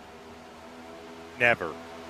I mean, with about 5 to go, you might, I probably don't have a chance to win this race. And then you go full on for the championship. But your mentality, no, Dan West Jr. Wow, Dan West Jr. sideways, back straightaway, saves it, but he falls back to 8th. No caution. That was stupid. That was stupid. I would have spun it. Wow. Yeah, I mean, man. I refuse to lie to the fans that are watching it, to the fans that are listening on the radio. I had to spun it. I'd have turned that sucker right back on the racetrack. I'd have brought the caution out. I would have stopped on the racetrack. Something. Caution had to have come out there because now without a caution, Dan West Jr., after as dominant as he's been all race long, holding that number 1 position, he just handed the championship away. Heartbreak for the number 55. I didn't know if maybe we could see a replay to show you maybe a small camera view on the bottom right of what just happened to one of the championship 4 contenders as he was sideways, fishtailed, overcorrected the car, and then drove it down to the apron. And you see, and again, just did not draw the caution. And now, Terry, he's fell all the way back to 5 seconds to the leader and in 8th. Wow. And by the way, 40 to go. Next time. Yeah, I would have wrecked it. I wouldn't have hit the wall, you know, but if you did, you have a fast repair. But I would have been the caution. I would have made sure that caution came out to save yourself. I mean, Cole Raz got loose, and he brought the caution out. You know, he could have gave up some time. He could have damaged his tires, but, you know, he spun it. If I was the 55, in your mind, you want a cool save. But in actuality, you needed a caution. So that spin off a 2 should have been a yellow flag. And I wouldn't have took nobody else out with me. I wouldn't have hit the wall or nothing. But, I mean, you have to know that you need the caution because now he's 5 seconds back off the race lead. He's 5 seconds off of Lake Peterson for the championship. And without somebody else wrecking, in which we didn't get a caution until at 108, 106. It's highly doubtful that we're going to see a caution this late in the race with the spread out as we've gotten already. And Lake Peterson has put himself back in contention with under 40 laps to go of this race, of the season, to put the championship touches, and even possibly at 3/4 of a second behind Caden Anderson, running him down for the lead. But Anderson, again, that strong car. There's Cole Raz. Remember Cole, only driver to bring out the caution in this race.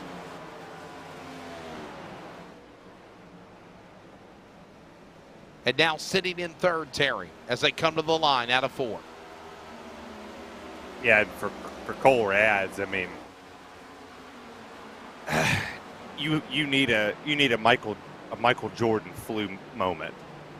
You know, he's not out of it, but you know he's a half a second off right now of Lake Peterson, and speed wise, he's about 0.2 off of where you need to go. He's gonna need to find just a little bit more speed out of that. He needs to go search for it. If it means running the outside, go run the outside. Take a lap or 2. Figure out what that wall has. There's speed somewhere on this racetrack. You just have to go find it.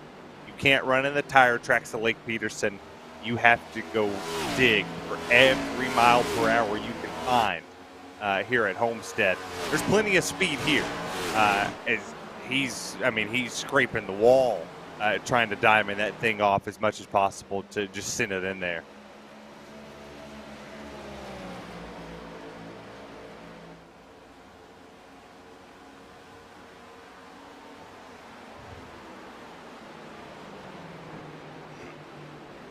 Lap 132 of 167 laps. Working off the corner. It is Anderson, Peterson, Raz, and Bloom, Barnes, your top 5. Peterson is the top of the final 4 in 2nd. Raz behind him. Barnes in 5th. And Dan West Jr. has climbed back up 1 position to get to 7th. Then you've got Dennis Moore, Dan West Jr., Sean Brightsman, Toby Ritters, and Chris White, your top 10, as we give you a full field rundown on lap number 133 of 167. Yeah, you see Kevin Smith in 11th, Steve Paulson in 12th, John Ottenbacher, Brett Johnson, James Vining, Jeff Stabnow still on pit road, 35 laps down. Aaron Cooper's 44 down. Chad Malik's 54 down. Frank Karras 66 laps down. And Ray Fournier, Fournier, he's down 114 and 20th. Ready to settle it here tonight at Homestead, Miami. Let's take one more break. We're also at the top of the hour. We'll pause for 10 seconds of radio identification for the final time of the season.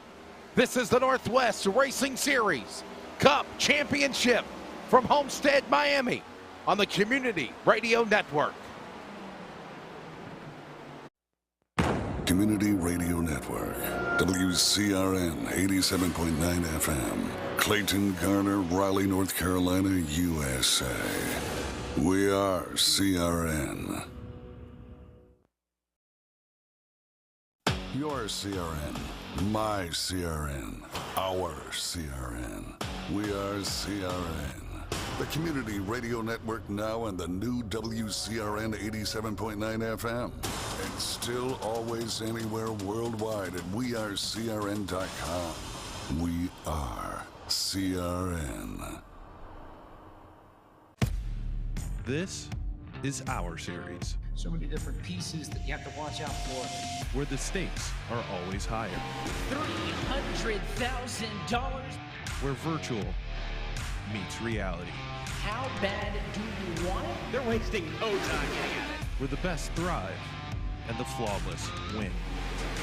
This is the eNASCAR Coca-Cola iRacing Series.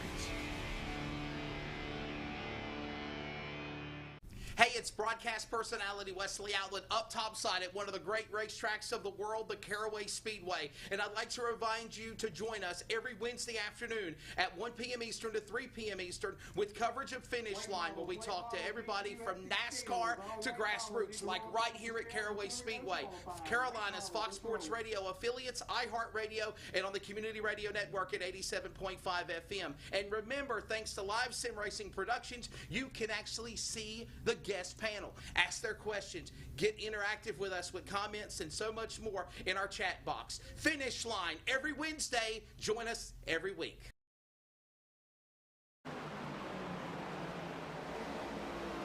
Welcome back. And for the final time of 2022, here is an extended Feel the Roar as we settle in on the final 20 laps of the season at Homestead, Miami.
Oh, the racing heating up there. Dan West Jr.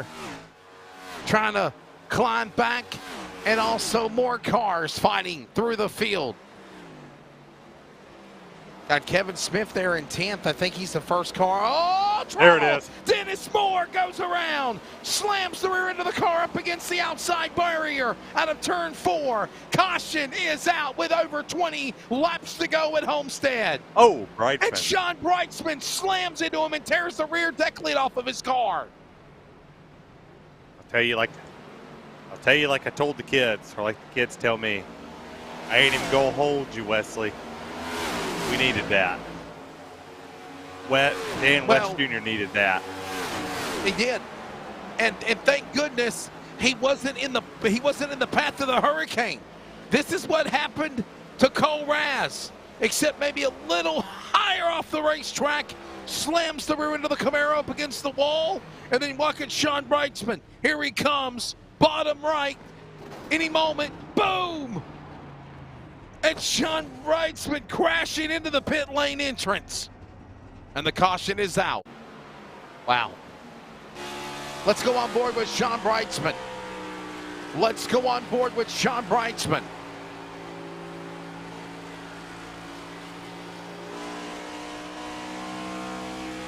Bright's Boutique, number 46.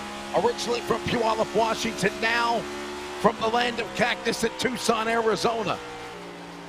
And the 2020 Series champion. Look at this. Already trouble. Listen. Oh. Oh. Their leaders are on pit road. Money stop of the year. Terry Radford, they're in front of you. Yeah, I'd imagine 4 fresh tires on everybody. This is when you can't make a mistake. This is when you can't pull a Ryan Bloom and overshoot the pit box. You can't undershoot it. You have to be perfect. So far, so good. Dan West Jr. looks good. Caden Anderson's off of pit road. Barnes is out. Peterson out. Peterson's out. Cole Raz is out. It's good. Wow. You want to talk about turning up the pressure? Peterson, second on pit exit. Raz, third. Barnes, fifth. Dan West Jr., sixth. The top 3 rows are going to be fighting on the restart for the championship as we approach 20 laps to go. Terry, would you have it any other way? This is exactly what we needed. We're going to see now which of the 4 drivers, which of the cream will rise to the top, as you say, I'm a for the big finale. fan. Big fan. Oh, yeah. I don't think anybody. To win the championship. I don't think anybody would want it any other way. We're going to come down to 20 to go. I don't see anybody beating Peterson unless we see Jimmy Johnson pulling his 7th championship out, or miraculously 3 of them all collide with each other and one escapes. I think we're going to have a pretty interesting fight here.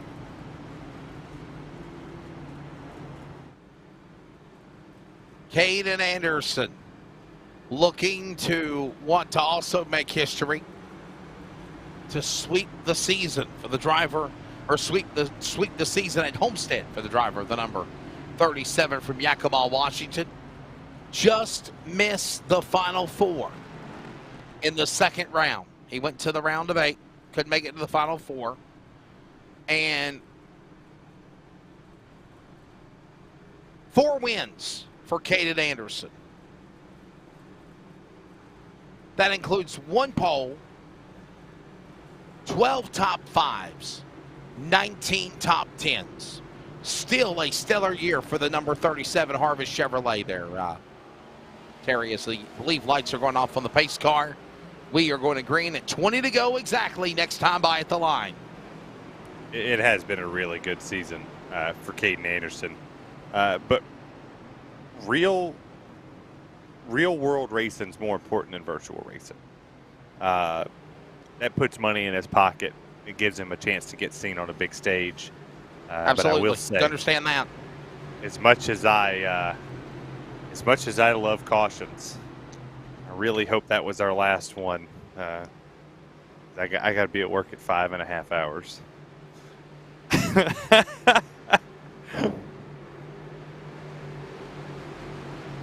Anderson and Peterson, 20 laps to go. When the field works their way for the restart. Back to the Geico restart zone. The pace car lights off, drops down to the bottom of the pit lane right about now. Peels in, field ready. Geico restart zone awaits. Green flag, 20 to go. Yep. Raz inside of Peterson. And here comes Barnes now coming into the battle. And Dan West Jr. creeping behind, 19 to go at the line. Cole Raz slams the door there on P2. He actually takes the position from Lake Peterson as they go into turns 1 and 2. Bloom to the outside. Here comes Barnes. He's going to move to the 4th place position. He goes side by side with the 25 machine. We didn't see this coming, Bloom. Wesley. Ryan Bloom knows what it means to run for a championship. Maybe he'll give way and let these guys have at it. Peterson up high with Bloom and West. Ritters is also sneaking into the battle. The 23 Budweiser. Here comes Clifford, 18 at the line. 18 at the line. Cole Raz still holds it. Brian Barnes gets past Bloom there for the 4th place position. Here comes Dan West Jr. Now you can put the championship 4, 2, 3, 4, 5 as they work down the back straightaway into 3. Time to place your bets. Who's it going to be? Raz, Peterson, Barnes, West, final 4 in the top 5 behind the leader Anderson as they roar to the line. Would you have it any other way? And are you not virtually entertained as they go to 1? As they come to turns 1 and 2, Look at you got Barnes is to the outside. And remember when I said he should throw a Hail Mary move? He's going to try to take it 3 wide here. He's not going to make it stick. He's going to go to the outside, tuck back in behind the 10, and side by side for the championship lead, and now put all 4 of them under a blanket. It's almost contact speed. Bobble. Oh, he missed him. Barnes to the outside. He goes after Raz. He can't clear him. Peterson falling from 2nd to 5th. And Barnes to the lead. Contact. Raz, they get into one another. Here comes Dan West to the inside. This is for the championship. Here comes Peterson back in the battle. And they throw a blanket over him again to the back straightaway. Dan West Jr. to the bottom. Peterson, Raz. Wow, contact. Peterson in the Raz. Again. Raz spins. Peterson in the wall. Caution out. Oh.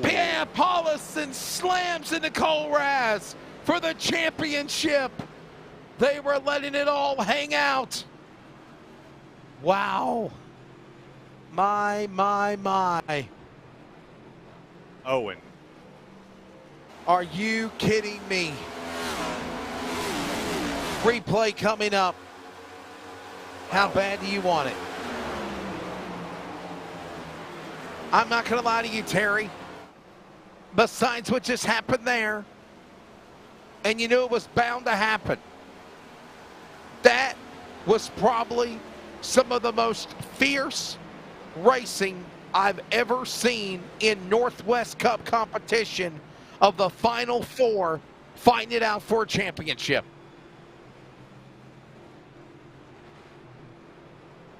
Yeah, it's sportsmanship right there as Lake Peterson shoved Cole Raz all the way to his pit box. His wheels are locked up. His wheels are locked up. Show of sportsmanship to Raz and Peterson there as you notice the rear wheels are not spinning on the number 10. My. Terry, that was just, they weren't gonna give it up. It was that nobody was lifting here. No. And everybody's pinning except for Dan West Jr. I think Brian Barnes is going to win this championship.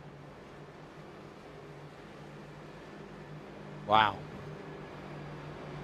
Man, I told you when we came on the air, obviously my pick, Dan West Jr., because of the experience he's got. But for Brian Barnes, I said, don't count this guy out because he's been consistent all year long. Walk-off win last. No, I did not. Walk-off win last Monday night to put him in the championship Final Four at Phoenix. Wow. Terry, I'm just blown away at the racing we saw. Those guys were going at it. I'm blown away. I'm blown away that Dan West Jr. didn't pit. You thinking big picture, you think, or is that a mistake on his part, you believe? That's a mistake. I think that's a big mistake. Because you put Brian Barnes on the bottom with the leader. So obviously Caden Anderson's going to get a jump. Bloom's going to be right there with him. That top three did not pit. And you got Toby Ritters to the outside. I mean, you got Barnes there. Obviously, you're going to have, two drivers that didn't pit in front of Barnes and only one in front of Ritters. I think it's all going to dictate off of what Toby does. If Toby jumps to the outside here and makes it 3 wide into 1, in which I think he should. I mean, you would be stupid not to. But if you're the 4, you have to get clear of Ryan Bloom. I mean, you have to before you get to 1. You need to be on his inside, ready to go. You cannot sit behind that 25 through the center of 1 and 2. You just can't. You lose the race if you do. Question. Lights off on the pace car. Going to come back to green. Can Blake Peterson and Cole Raz get back into this race? Absolutely. I will not count the 9 and the 10 out. They've been super fast. Yeah. No doubt in my mind they're gonna come jumping through this field. Settle in. It should be a wild shootout coming up at Virtual Homestead, Miami.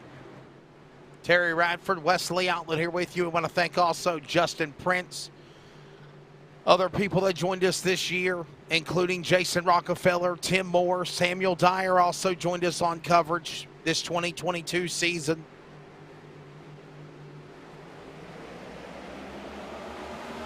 And we go back to green. Back underway. Who will be here in the end? It's all about the title now.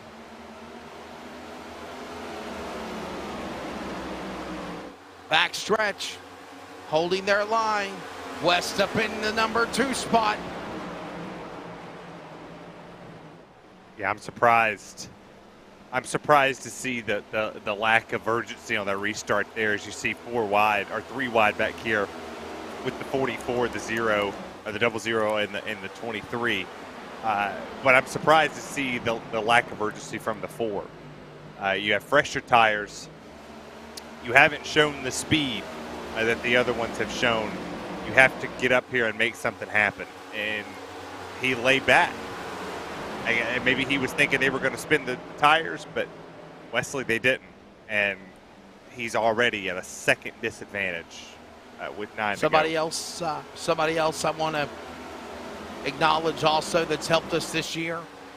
John Muschin, some other people that have been a part in some type of form with these events. Charles Woot, the man behind the scenes, along with Jeff Stabnow. Sean Brightsman also for Northwest Racing Series competition. And we're ready for the final single digits of the season for championship. By the way, Peterson and Raz are stalemate. They're still stuck in 8th and 9th in the back. Barnes Barnes trying to go after Bloom, but Dan West Jr. is right now in P2 as he goes into turn number 3 at 8 to go. Turn 2. Brian Barnes was a 10th faster that time, but a 10th faster only gets you so far. You need to be 2 tenths, 3 tenths, 4 tenths faster at this moment as you have 7 tenths to make. If he stays a tenth, he'll be to the back bumper. If he's 2 tenths, he gets by. Raz is coming, though. He's up to 6, though, Terry. 8 to go. 8 to go. Now make it 7 to go. And now Raz has got a wingman as Peterson's hooked up with the 10. They're stuck in traffic trying to clear by White and Ritters. Yeah, I agree with the producer in my ear. They're not making it. Caution comes You get out, a they make caution. it. You get a caution, you're back in business. Yeah, you're asking for a lot. You're asking for a lot at that moment. Impressed with Ritters. Impressed with Ritters. Another top 10 run. 6 to go at the line. There's Dennis Morp on the outside. Working back into 1 and 2. Wide up the racetrack. Now goes more to the middle. Clifford, Ritters in the bottom. Talladega truck winner. That'll be the highlight of the year for him. And a runner-up finish also. I believe it was in Phoenix or Dover in the race that he got 2nd spot at. Yeah, we see right here. Here's the battle for the championship. Brian Barnes here, kitty. Here he comes. 5 to go for the season. This is for the championship. Anderson is in the lead and gone by half a second. You know how I talked about a while ago that the 4 needed to be 2 tenths faster than Dan West Jr.? Yes. He's done it. He's done it every lap. And he's got new tires. He's got new tires also. He's there. It's all going to depend on how quick he gets around the 25 of Ryan Bloom. If Bloom holds him up here, we're looking at Dan West. But the 4 has to hurry up. Back into the corner, single file. Barnes goes to the top side now. Trying to clear by the truck Final 4 contender of Ryan Bloom, who come up short with Tyler King winning the title. Bloom trying to throw a block on Barnes. You're the Barnes 25. up top side. Wesley, if you're the 25, get the hell out of the way. I don't mean that disrespectfully, but get out of the way. Let that man go up here. Let them guys battle it out for a championship. I agree. Yeah, I agree. Let him go. Let him go. You're not fighting for nothing.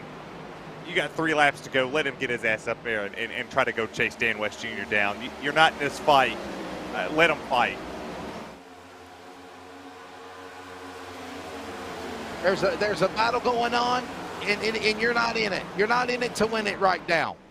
As Barnes is trying so hard to run down Dan West Jr. to the line.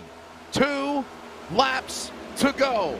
Sending him off into 1. Anderson opens up now a 3/4 second lead on Dan West Jr. The battle is for the championship. You're watching it on the back straightaway. Yeah, off at 2. The 4's Here he there. comes. Yeah, the 55's going to have to block. He's going to block really hard. If you're the 4, go where he's not. To the middle he goes. He made the pass on Ryan Bloom that way. He gets a look at the shot he got through the center of 3 and 4, Wesley. Whoa, they come to the line.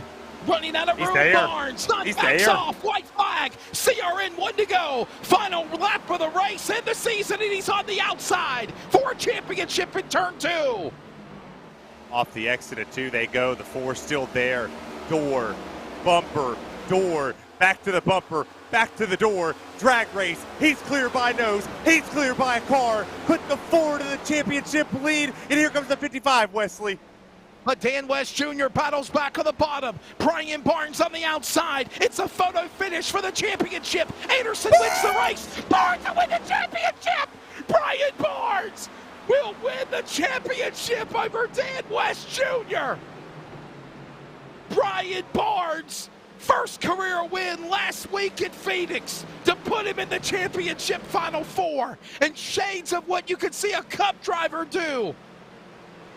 Like Chase Elliott did when he won Martinsville and then Phoenix to lock up a championship. Brian Barnes is the Northwest Racing Series Cup champion of 2022.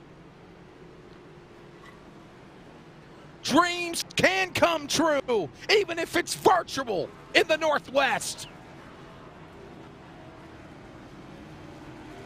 Caden Anderson celebrating at the bottom.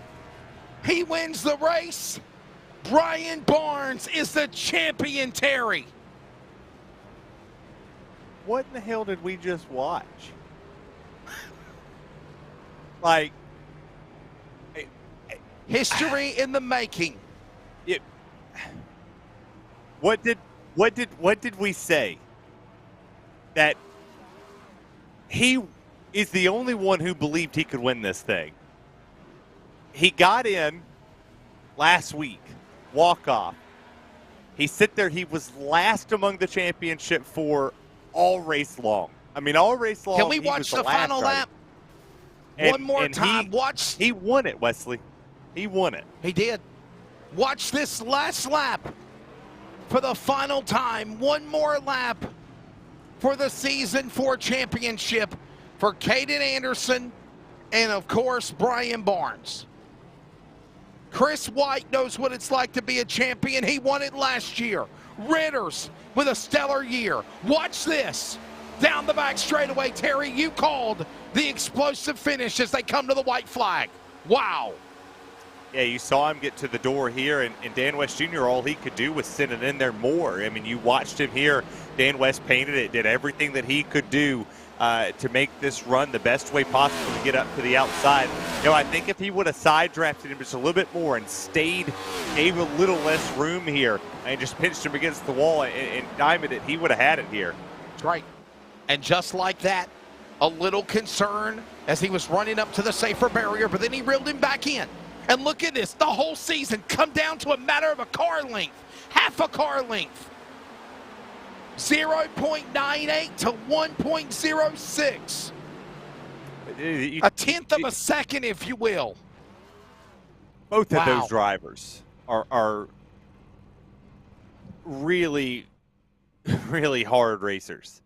I mean, the times that we just sit around and talk to them, they're champions. Wow. And Brian Barnes is the champion.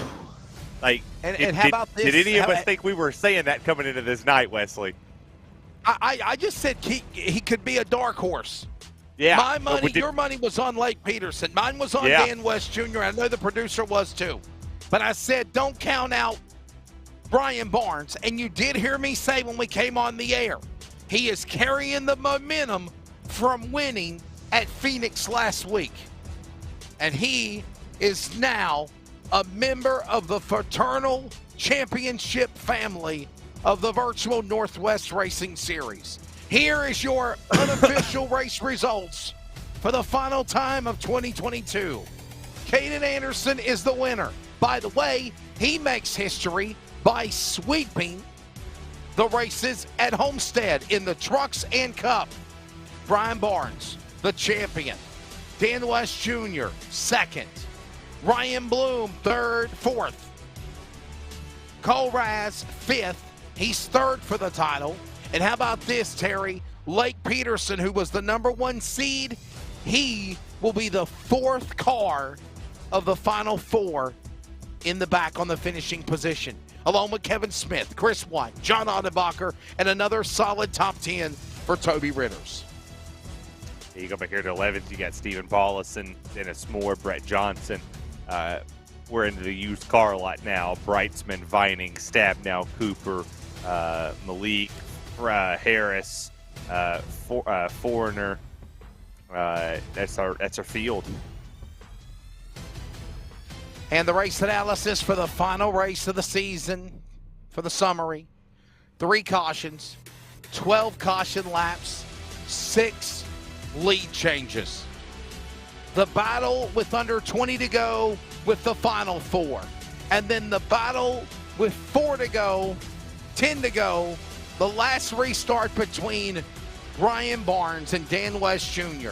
Probably some of the best racing, so we certainly will never, ever forget. Finish line post-race wrap-up is coming up for the final time.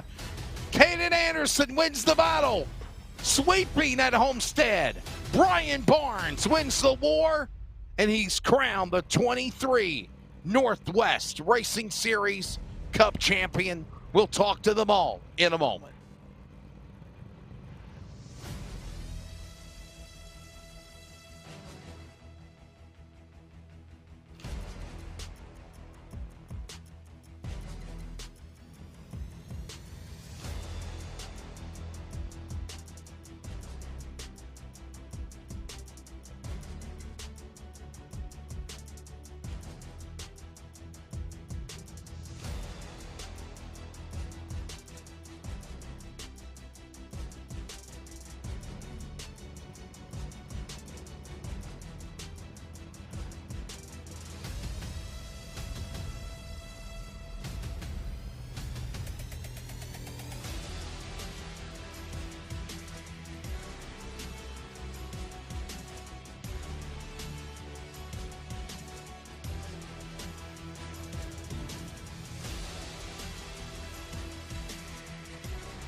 Well, ladies and gentlemen, for the final time, and by the way, I think I said 2023, 2022 Northwest Racing Series season in the books. Welcome to the finish line post-race wrap-up. Terry Radford, I'm Wesley Outland.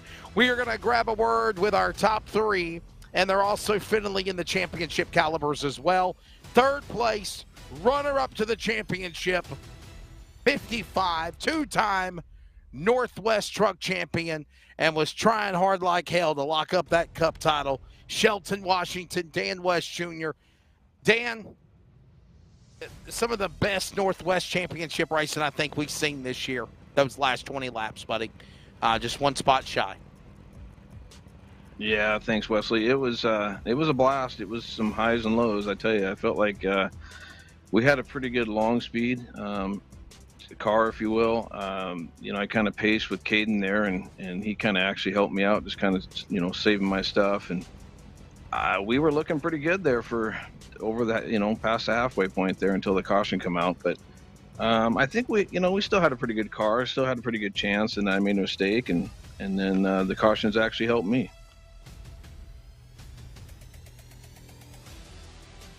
Yeah, so walk me through that last lap. So you held serve at the bottom. You drove it in there pretty deep.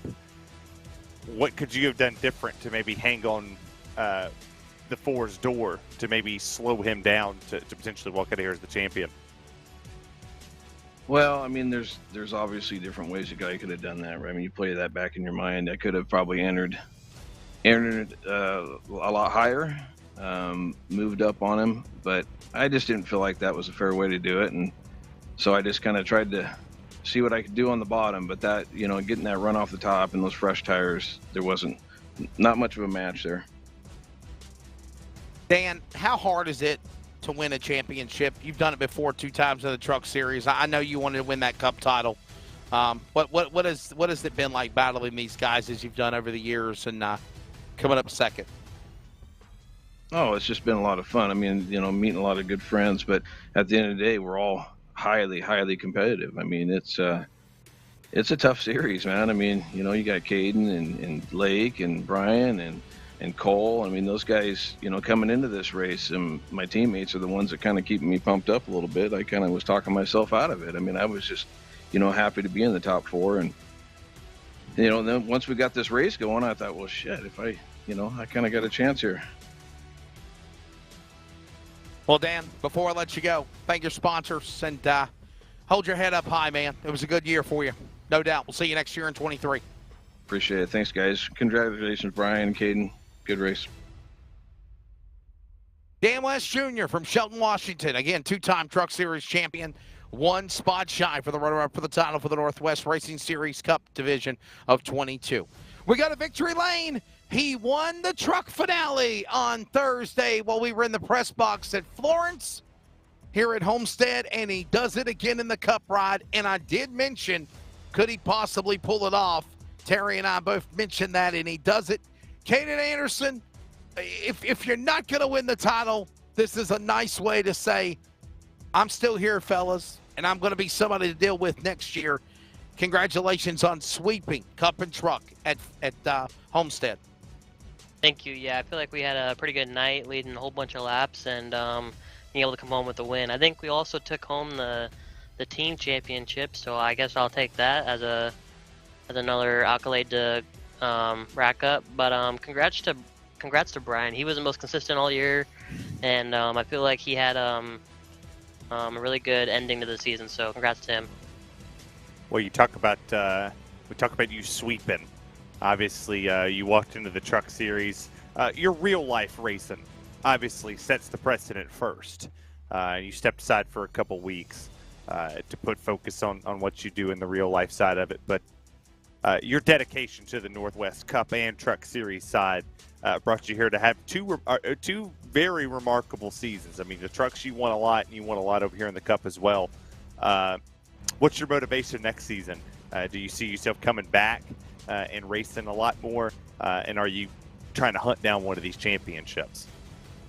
Yeah, we'll definitely come back next year, and hopefully we can try to hopefully capitalize and bring home a championship. I mean, Homestead seems to be one of my better tracks, so if the championship's there again, maybe we'll be able to capitalize there at the end of the year. But yeah, I mean, I missed a few races this year in trucks and the Cup Series due to real life stuff. But I always enjoy coming racing with these guys, and think we had 10 wins on the year for myself, and probably I think 10 wins for Cole too. So 20 as a team, and that's pretty impressive as a team effort. But yeah, overall it was a great year.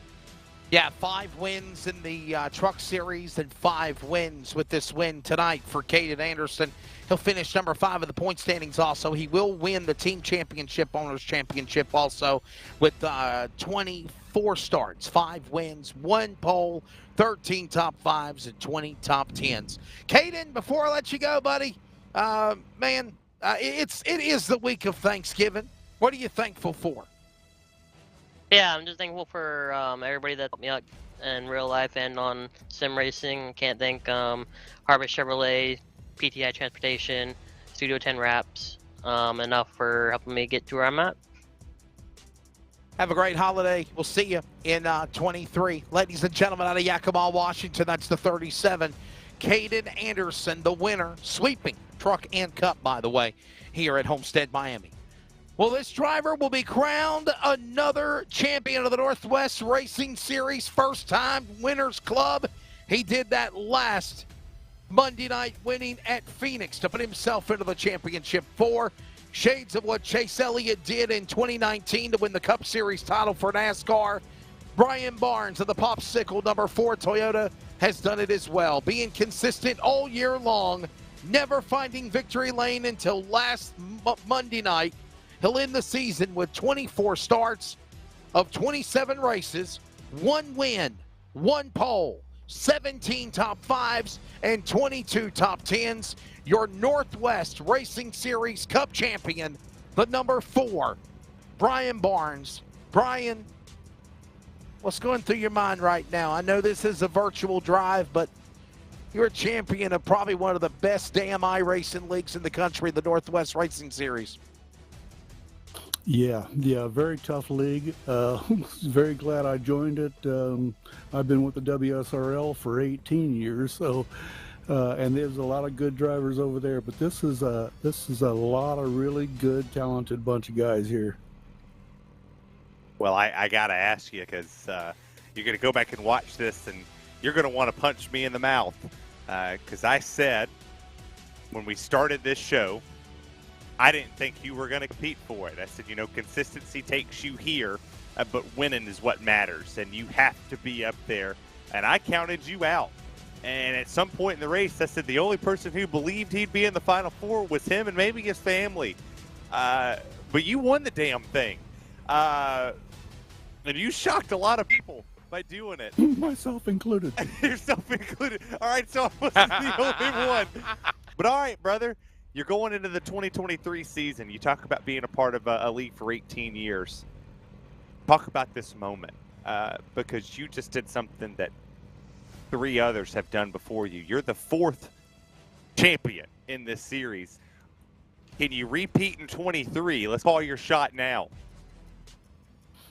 I'm going to give it. I'm going to give it a try. I like racing with these guys. It's been a lot of fun. I can't believe. Congrats to Caden Anderson and their team for what they've done this year. I mean, I hit 1 win, and somehow back into a championship. I couldn't hardly catch my breath after that final lap. For an old 63-year-old man, that was a little too much almost for me.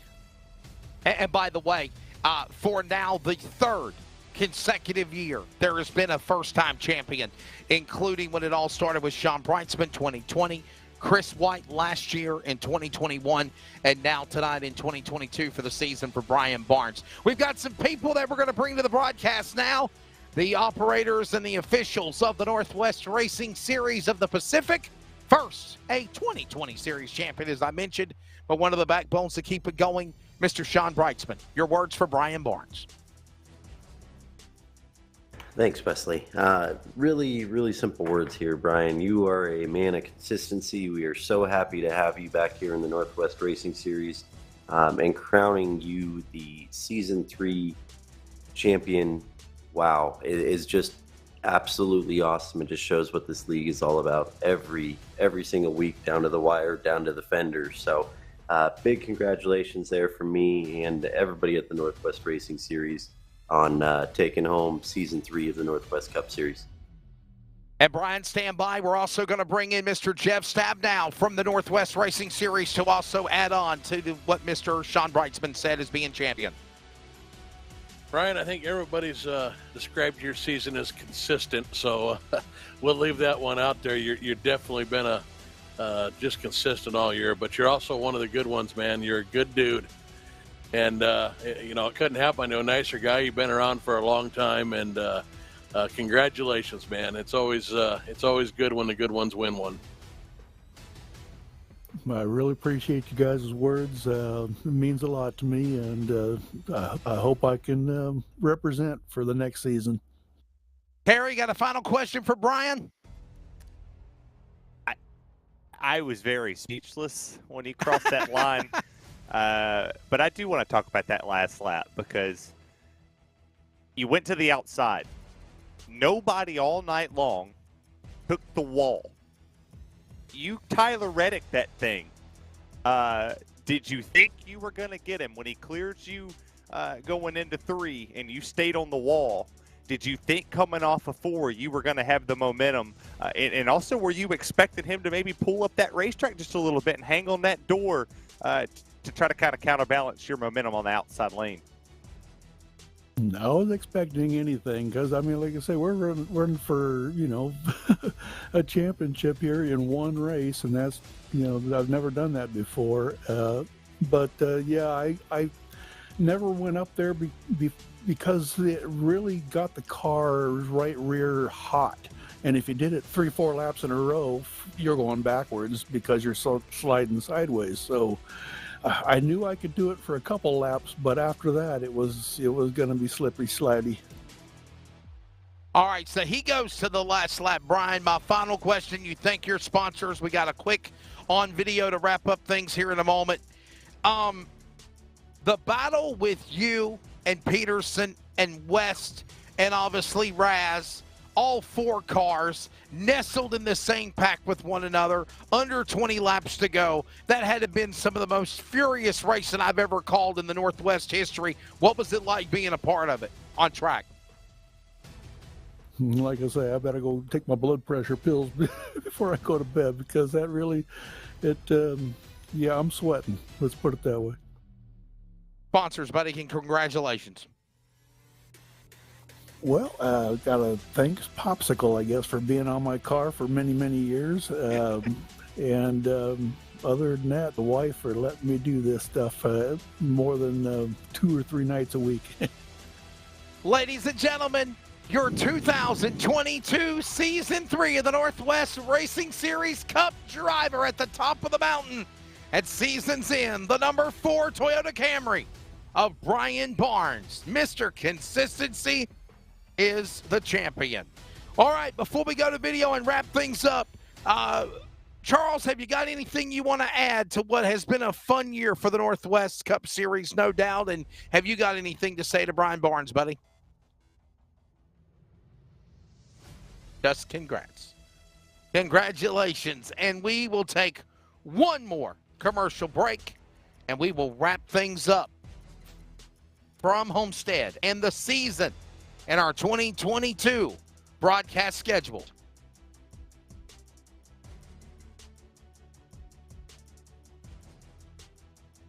Your CRN, my CRN, our CRN.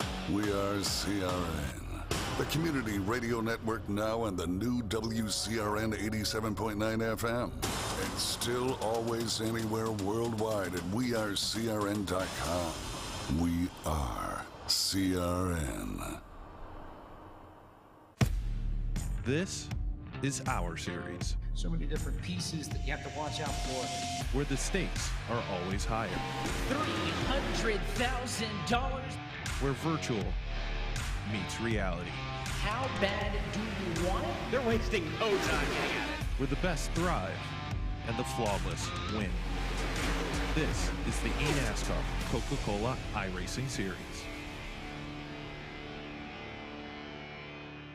Hey, it's broadcast personality Wesley Outlet up topside at one of the great racetracks of the world, the Caraway Speedway. And I'd like to remind you to join us every Wednesday afternoon at 1 p.m. Eastern to 3 p.m. Eastern with coverage of Finish Line, where we talk to everybody from NASCAR to grassroots, like right here at Caraway Speedway. Carolina's Fox Sports Radio affiliates, iHeartRadio, and on the Community Radio Network at 87.5 FM. And remember, thanks to Live Sim Racing Productions, you can actually see the guest panel, ask their questions, get interactive with us with comments, and so much more in our chat box. Finish Line every Wednesday. Join us every week.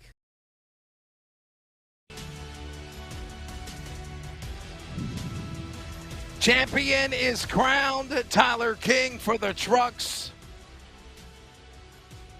Brian Barnes for Cup. Number 4 seed, by the way. Winner. Locking himself in for a championship. Man, I can't believe this. Welcome back, Terry. Into the road, brother. How about that for Brian Barnes? That's a walk-off. That's a Hail Mary. That's a Babe Ruth call-his shot. Nobody thought he could do it. How do you like me now?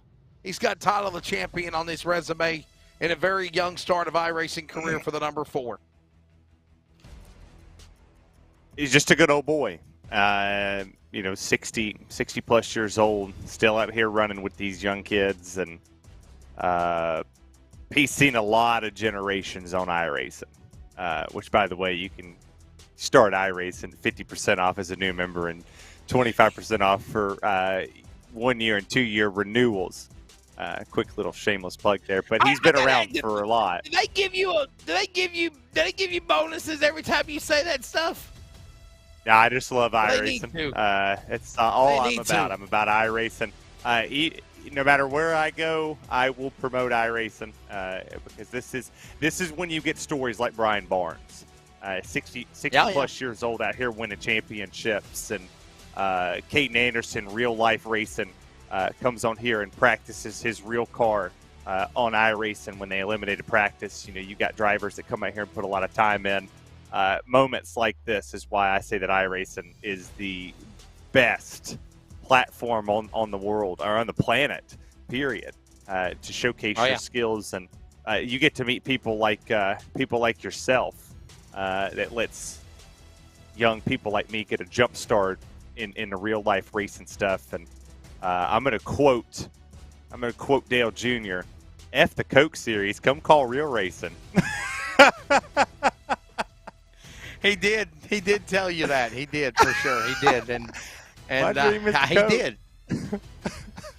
He did. So, man, fun times for sure. I want to say this wraps up my third, 2.5 years full time. 2.25 actually. I started doing the Northwest Racing Series during the pandemic around May of 2020. And as we wrap up season number 3, it has been fun to watch 2.5 years of being the voice of the Northwest Racing Series for TV and radio, working with some great people along the way. You heard me mention some of their names earlier. I'm humbled and honored, as much as I even get to do what I do across the country. Humbled and honored to be able to what I get to do, working with LSRTV, Live Sim Racing, iRacing on the Community Radio Network as well. And in closing, because we want to wrap it up quickly, we build friendships, Terry. You know, even though I'm in North Carolina, you're in Savannah, Georgia. We met each other and worked together for real at the South Carolina 400 at Florence. Charles is in Texas. Jeff Stabnow was in Billings, Montana. You have Sean Brightsman in Tucson, Arizona. California, Oregon, Wisconsin, everybody all across the board. They're all over the place. Canadian, when Justin Prince joined us. Yeah. It's amazing how we all get together on this virtual ride of Man and Machine every Monday and Thursday night, and coming to your living rooms, your laptops, your smart TVs, your cell phones, Radio Land on 87.9 FM in the Triangle of Raleigh, North Carolina for the last year or so. And then, of course, put on this awesome show for you. And we build friendships. Well, I get to call my first full season with you next season, and all the crazy, wild, and eventful things that our annoying producer says in our ear, that he tries to tell us throughout the season that we're going to do. We got a lot built up over here at LSRTV. There's a lot of stake that's about to come down here at LSRTV, and he actually said something in my ear that I'm going to repeat. We normally don't repeat what the crazy guy says in our ear, but LSRTV is when virtual meets reality. And we've done that. We've done it several times this year. We did it several times. We've done it 2 years with Finish Line. We did it with the broadcast at North Wilkesboro. We did it with the broadcast at the Fast Track $50,000 World Championship at Virginia Motor Speedway. We did it at Caraway at the Rusty Hart Memorial. We did it at Carteret County Speedway with the Independence Bash with Finish Line. And then, of course, to do what we did at the South Carolina 400. It's been fun. And a track that's not even on iRacing. Right. I think one day it will be, though. I really do. Charles, you got anything left to say, my friend? It's always fun working with you, buddy. I love you, Charles. I love you. I love Terry. I love everybody I work with. I love our audience. I love all of you people. And we look forward to next year for sure. Like I said, a lot of plans for next year. And, I won't lie. While y'all two are making heart emojis at each other, fruitcakes. I won't lie, and you can ask Jeff this. This literally ran through my mind earlier in the year. Wesley, there was a lot of animosity and anger around LSRTV in the back ends. A lot of people don't know that, and there were points I told Jeff, look, I'm ready to just sell the company and be out of this and just stay with the real racing. And then later that year, we ran into Terry, and we met Terry and Jason and all those guys, and we brought them over here, and we started putting them to work. And we've had the best crew we've had since I owned it back in 2020, and I couldn't be happier. It's renewed me, although I'm ready for a break. Don't get me wrong, but I'm ready for 2023. Wait, I you think we're call this all work? are ready for a break. Wesley, did he just call this work? This ain't work, man. This is fun. This is a passion. This is what we live for right here. Is to call awesome racing. But we work. It's a passion. We love what we do. But I think the word in the defense for Charles is we work hard to make sure we put out an amazing broadcast. And I will reword that a little bit. The work is getting ready for this right here, the actual broadcast. Yeah. Behind there, getting ready for it's a little bit of work, but you know, connecting all over the country and doing what we're doing now, that's the fun part of it. Terry's biggest work, Wesley, is asking Charles to send me a VMix link every week. Well, ladies and gentlemen, we've come to the end of the rainbow. At the end of the season, it has been fun. It has been exciting. We've enjoyed it. Brian Barnes, champion of Cup.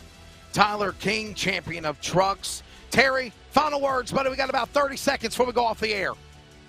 I love LSRTV. I love iRacing. I love you. I love Charles. I love Jeff. 25% off renewals for iRacing. 50% off new subscribers. Get onto iRacing and be a part of this community and come race with the best of the best in the Northwest Truck and Cup Series. Well, I was trying to get off the air before the end of the jingle, but it is what it is. I want to say thank you to so many people. Thank you to everyone. As much dedication and work that I put in to a real broadcast, whether it be for football, NASCAR, MAV TV, CRN, I put the same passion and heart into what I do with you every Monday and Thursday night. And as we move into a decade of LSRTV, a decade for the Northwest Racing Series, I just want to tell y'all that it has been an awesome, humbling pleasure and honor to be able to join y'all for the ride. Congrats to Tyler King. Congrats to Brian Barnes. Have a drink on me. I don't have one right now. Charles Wooten, awesome. Brother from another mother. Jeff Stabnow, amazing friend. So many people that make this stuff happen. I'll leave you with this. We'll see you in Daytona in February or March. Happy Thanksgiving. Merry Christmas. Happy New Year. Happy Kwanzaa, Hanukkah, Feliz Navidad, whatever it is you celebrate. A new year is upon us. Keep on praying for our country. Keep on praying for America. Be good to one another. Remember that good will always overcome evil.